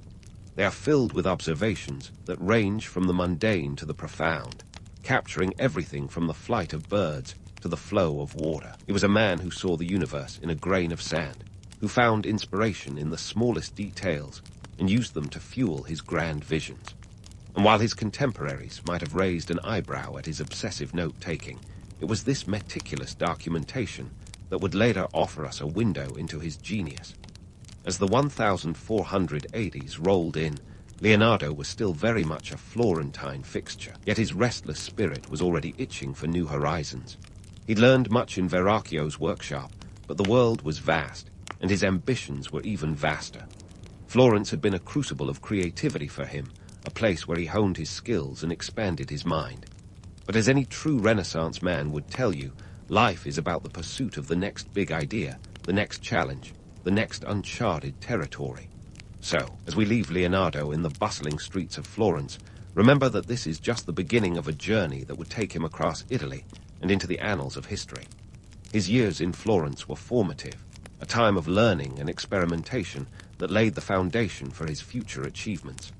Yet, the story of Leonardo da Vinci is far from over. There are still inventions to conceive, masterpieces to paint, and countless mysteries of the universe to explore. As we continue to follow his path, it's clear that Leonardo's story is as much about the questions he asked as the answers he found, a testament to the power of curiosity and the endless quest for knowledge. As Leonardo da Vinci packed his bags and prepared to leave the vibrant chaos of Florence, he had no idea that Milan, his next destination, was about to become his playground. And not just any playground, but one sponsored by the ultimate Renaissance sugar daddy, Ludovico Sforza. Ah, Milan, known for its fashion, finance, and back then, formidable dukes with names that sounded like they belonged to a line of luxury cars. Ludovico Il Moro Sforza wasn't just any patron. He was the kind of guy who saw potential in Leonardo's chaotic genius and thought, why not? Leonardo arrived in Milan in 1482, a year when Columbus was still pitching his crazy idea about sailing west to reach India. The city, a bustling hub of commerce and culture, was ruled by the Sforza family, a dynasty that believed in the power of art and architecture to impress friends and intimidate foes. It was here, under Ludovico's patronage, that Leonardo's eclectic talents truly flourished. From painting to engineering, he had his fingers in every pie, and Ludovico was more than happy to supply the ingredients. Now, let's talk about The Last Supper, Leonardo's magnum opus, and arguably the most famous dinner party in history. Commissioned for the refectory of the convent of Santa Maria del Grazie, it was supposed to be a straightforward fresco. But in true Leonardo fashion, he decided to innovate, or as some might say, complicate, things. Instead of using the traditional fresco technique, which involves applying paint to wet plaster, he experimented with a dry method. Why? Because Leonardo was the kind of guy who saw a perfectly functioning wheel and thought, let's see if it can fly. This experimental technique involved tempera paint on a dry wall, and while it allowed for greater detail and a more vibrant palette, it also had the unfortunate side effect of rapid deterioration. Within a few decades, The Last Supper was already flaking like a bad sunburn. Imagine the horror of the monks, who expected an eternal masterpiece and instead got something that aged faster than a carton of milk left in the sun. Yet, despite its fragility, the painting remains a masterpiece of composition and emotion, capturing the drama of the moment with an intensity that has fascinated audiences for centuries. But Leonardo wasn't just about art. It was a Renaissance multitasker par excellence. While working on The Last Supper, he was also dabbling in engineering projects for Ludovico. One of his more ambitious designs was for the Sforza horse, a colossal bronze equestrian statue intended to immortalize Ludovico's father. This wasn't just any statue. It was supposed to be the largest of its kind, towering over the city like a metallic behemoth. Leonardo's design called for 70 tons of bronze, which, in today's terms, is about $7 million worth of scrap metal.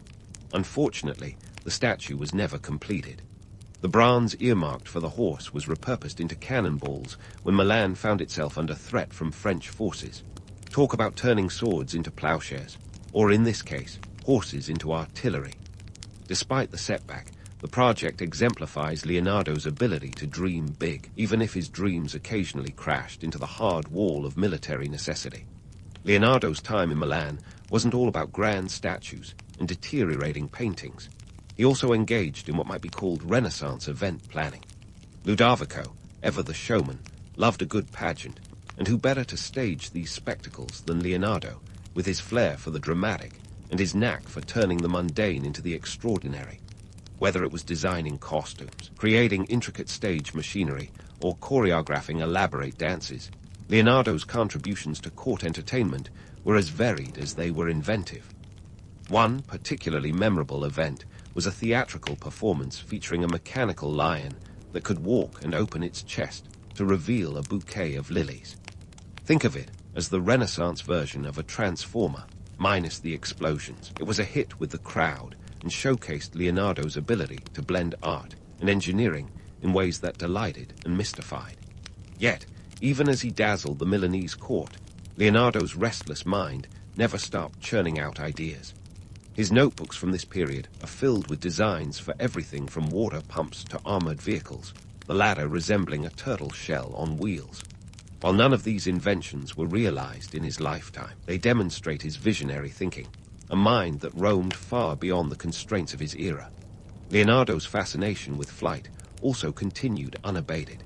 He sketched countless designs for flying machines, including one that resembled a giant bat with a wingspan of about 33 feet. While his contraptions never got off the ground, they laid the groundwork for future aeronautical advancements. Imagine him, perched on a Milanese rooftop, squinting at the sky, convinced that one day humans would soar through the air like birds. Despite his myriad interests, Leonardo's time in Milan wasn't without its challenges. The political landscape was as turbulent as a soap opera, with Ludovico's rule constantly under threat from both internal and external enemies. The economic pressures of maintaining a court filled with artists, engineers, and hangers-on were immense, and Leonardo had to navigate the treacherous waters of patronage politics with care. His relationship with Ludovico, though fruitful, was not without its tensions. The Duke, while generous, expected results, and Leonardo's penchant for leaving projects unfinished sometimes tested his patience. Yet, the mutual respect and admiration between the artist and his patron endured, a testament to Leonardo's ability to charm and inspire even the most demanding of benefactors. As the 1490s drew to a close, the political situation in Milan grew increasingly unstable. French forces, eyeing the rich city like a hungry cat eyeing a plump mouse, invaded in 1499, forcing Ludovico into exile and leaving Leonardo to ponder his next move. It was a turning point, both for Milan and for Leonardo, whose restless spirit was once again called to adventure beyond the familiar. In retrospect, Leonardo's Milanese period was a whirlwind of creativity and experimentation, a time when his diverse talents were given free rein. Whether painting, engineering, or entertaining, He embraced each challenge with the same insatiable curiosity that had driven him since his youth in Vinci. Yet, as the political winds shifted, it was clear that Leonardo's journey was far from over. There were still uncharted territories to explore, new patrons to charm, and as always, more questions to ask. So, as Leonardo packed his bags once more, leaving behind the city that had been both a muse and a stage, he was already plotting his next chapter. With each step, he carried not just the tools of his trade, but the boundless curiosity that would continue to shape his legacy. The story of Leonardo da Vinci was still unfolding, with more masterpieces to create and mysteries to unravel, a testament to the enduring power of a mind unbound by the limitations of time or place. With his bags packed and curiosity burning brighter than ever, Leonardo da Vinci set off towards new horizons. This time, his destination was Venice, a city of canals, carnival masks, and enough political drama to put a modern-day soap opera to shame. It was 1500, and Leonardo, perhaps weary of Milan's political shake-up, found himself drawn to the Republic of Venice, a place where art and commerce floated side by side like, dare we say it, gondolas. Venice, a city perpetually teetering on the brink of the sea, was a hotbed of artistic innovation and military strategy. This was a place where the Doge Palace was more than just an architectural marvel. It was a command center for a sprawling maritime empire. Leonardo, never one to shy away from a challenge, quickly offered his services as a military engineer. His pitch to the Venetian Senate, a plan to fend off the Ottoman fleet with a barricade of ships and some very Leonardo-esque war machines. Picture a floating fortress or a sea monster designed by an artist who clearly had a penchant for the dramatic. However, despite his genius, the Venetian authorities weren't quite ready to put all their chips on Leonardo's blueprints. They were as skeptical as a cat faced with a cucumber. Instead of unleashing his nautical nightmares, Leonardo found himself back at the drawing board, scribbling away in his ever-present notebooks. These pages, filled with meticulous sketches of everything from paddle boats to underwater breathing devices, were like a Renaissance Kickstarter campaign that never quite reached its funding goal. But Venice was just a pit stop in Leonardo's journey.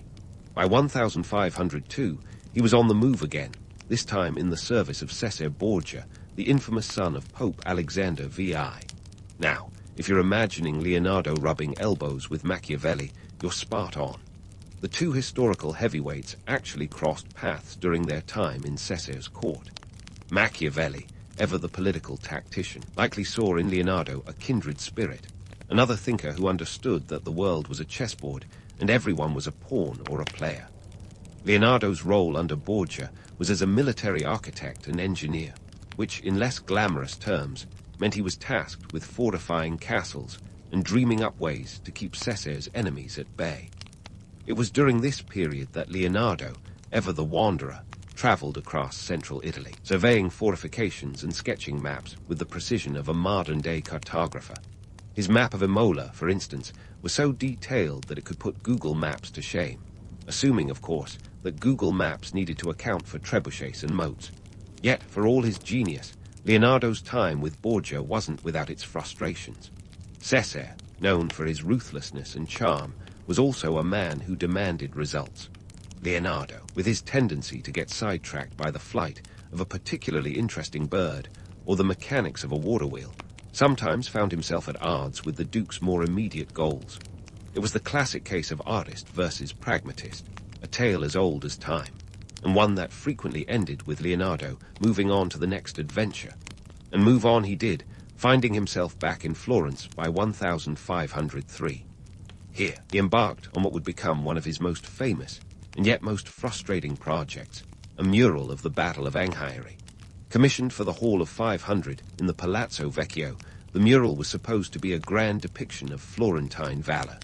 In typical Leonardo fashion, he approached the task with his trademark flair for experimentation, opting for a technique involving oil paints on plaster. Spoiler alert, things didn't go as planned. The technique proved disastrous, with the paint refusing to dry properly and the colors bleeding like a crime scene. It was a Renaissance fiasco, and while Michelangelo, Leonardo's contemporary and occasional rival, was busy sculpting masterpieces, Leonardo's mural was fading faster than his patience. Despite this setback, the preliminary sketches of the Battle of Anghiari remain a testament to his genius, capturing the chaos and dynamism of battle with a skill that few could match. Yet, even as his artistic projects hit roadblocks, Leonardo's scientific pursuits continue to break new ground, sometimes literally. His anatomical studies during this period were nothing short of revolutionary. Armed with a scalpel and an insatiable curiosity, he dissected human cadavers with a precision that would make modern surgeons nod in approval. His detailed drawings of the human body, from the intricate musculature to the delicate structure of the heart, were centuries ahead of their time. Leonardo's notebooks, those chaotic repositories of brilliance, are filled with anatomical sketches that blend art and science in a way that transcends both fields. He was not content with simply depicting the human form. He sought to understand it, to unravel its mysteries with the same fervor he applied to his paintings. Yet, for all his insights, some of his theories were as off the mark as a Renaissance archer after a night at the tavern. His belief, for instance, that the heart was the source of all human emotions might have been poetic, but it wasn't exactly grounded in biology. But let's not forget the humor in his relentless quest for knowledge. Imagine Leonardo peering over a cadaver, notebook in hand, muttering to himself about the intricacies of the human lung while simultaneously doodling designs for a new type of siege ladder. It was this blend of the profound and the absurd that made him such a compelling figure, a man who saw the potential for innovation in everything, from the smallest bone to the grandest architectural project.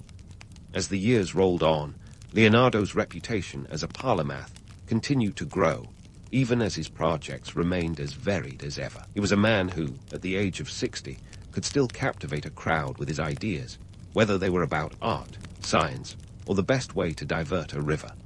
And while he may have left behind a trail of unfinished works and half-realized dreams, his legacy was already cemented as one of history's greatest minds.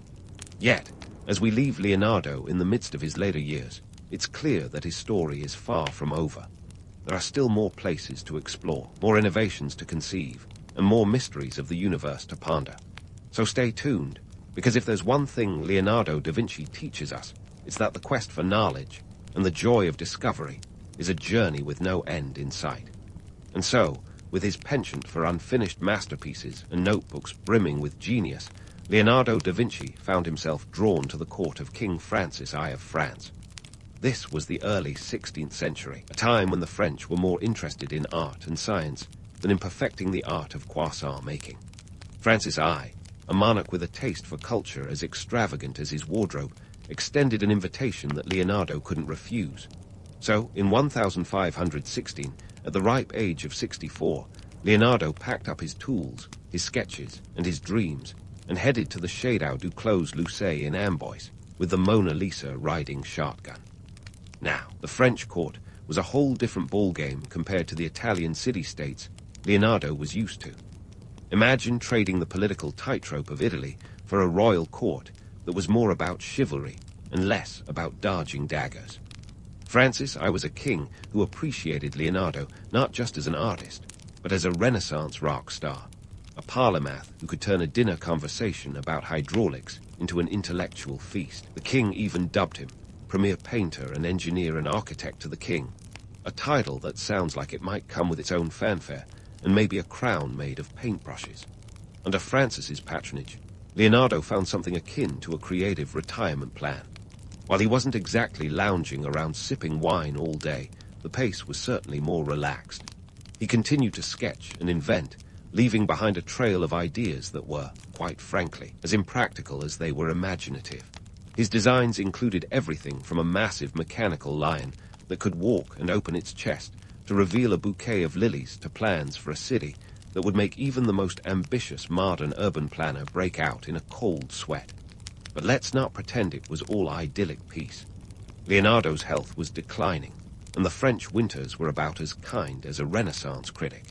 Despite this, he remained intellectually active, engaging in spirited debates and discussions with the thinkers of the day. Francis I, for his part, treated Leonardo more like a sage than a court painter, reportedly visiting him often to exchange ideas. Their relationship was the kind of bromance history tutors love to romanticize. A king and a genius, huddled over sketches, dreaming of a future that neither would see. As Leonardo settled into life at Clos-Lucé, he also reflected on his legacy, a concept as sprawling as his notebooks. He was acutely aware of his reputation, the mythos that had grown around him, a heady mix of fact and fiction. Take the ever-popular notion that Leonardo was a solitary genius, working alone in a candle-lit room, a Renaissance mad scientist. The reality: he was a collaborator, a man who thrived on the exchange of ideas. His workshop was filled with assistants and apprentices, each contributing to the projects that bore only Leonardo's name. And then there's the myth of the Mona Lisa's enigmatic smile, the painting that now attracts more tourists than the Eiffel Tower on a sunny day. While theories abound, some say it's a self-portrait in drag, others swear it's the wife of a wealthy merchant. The truth is probably less sensational. It's likely just Lisa Gherardini, a Florentine noblewoman whose husband commissioned the work. The painting's fame owes as much to its artistry as it does to its mysterious history, including a theft in 1911 that turned it into the art world's equivalent of a runaway celebrity.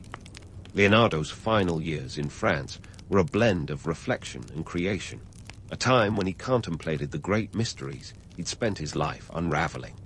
He continued to sketch the human body, fascinated by its mechanics, even as his own began to fail him. His notebooks, those chaotic repositories of brilliance, were filled with ideas that would take centuries to come to fruition, concepts that are now the backbone of modern engineering and anatomy.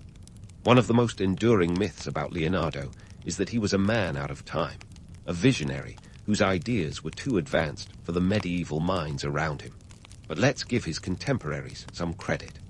Renaissance Europe was a hotbed of innovation, a place where thinkers and tinkerers were pushing boundaries in every field.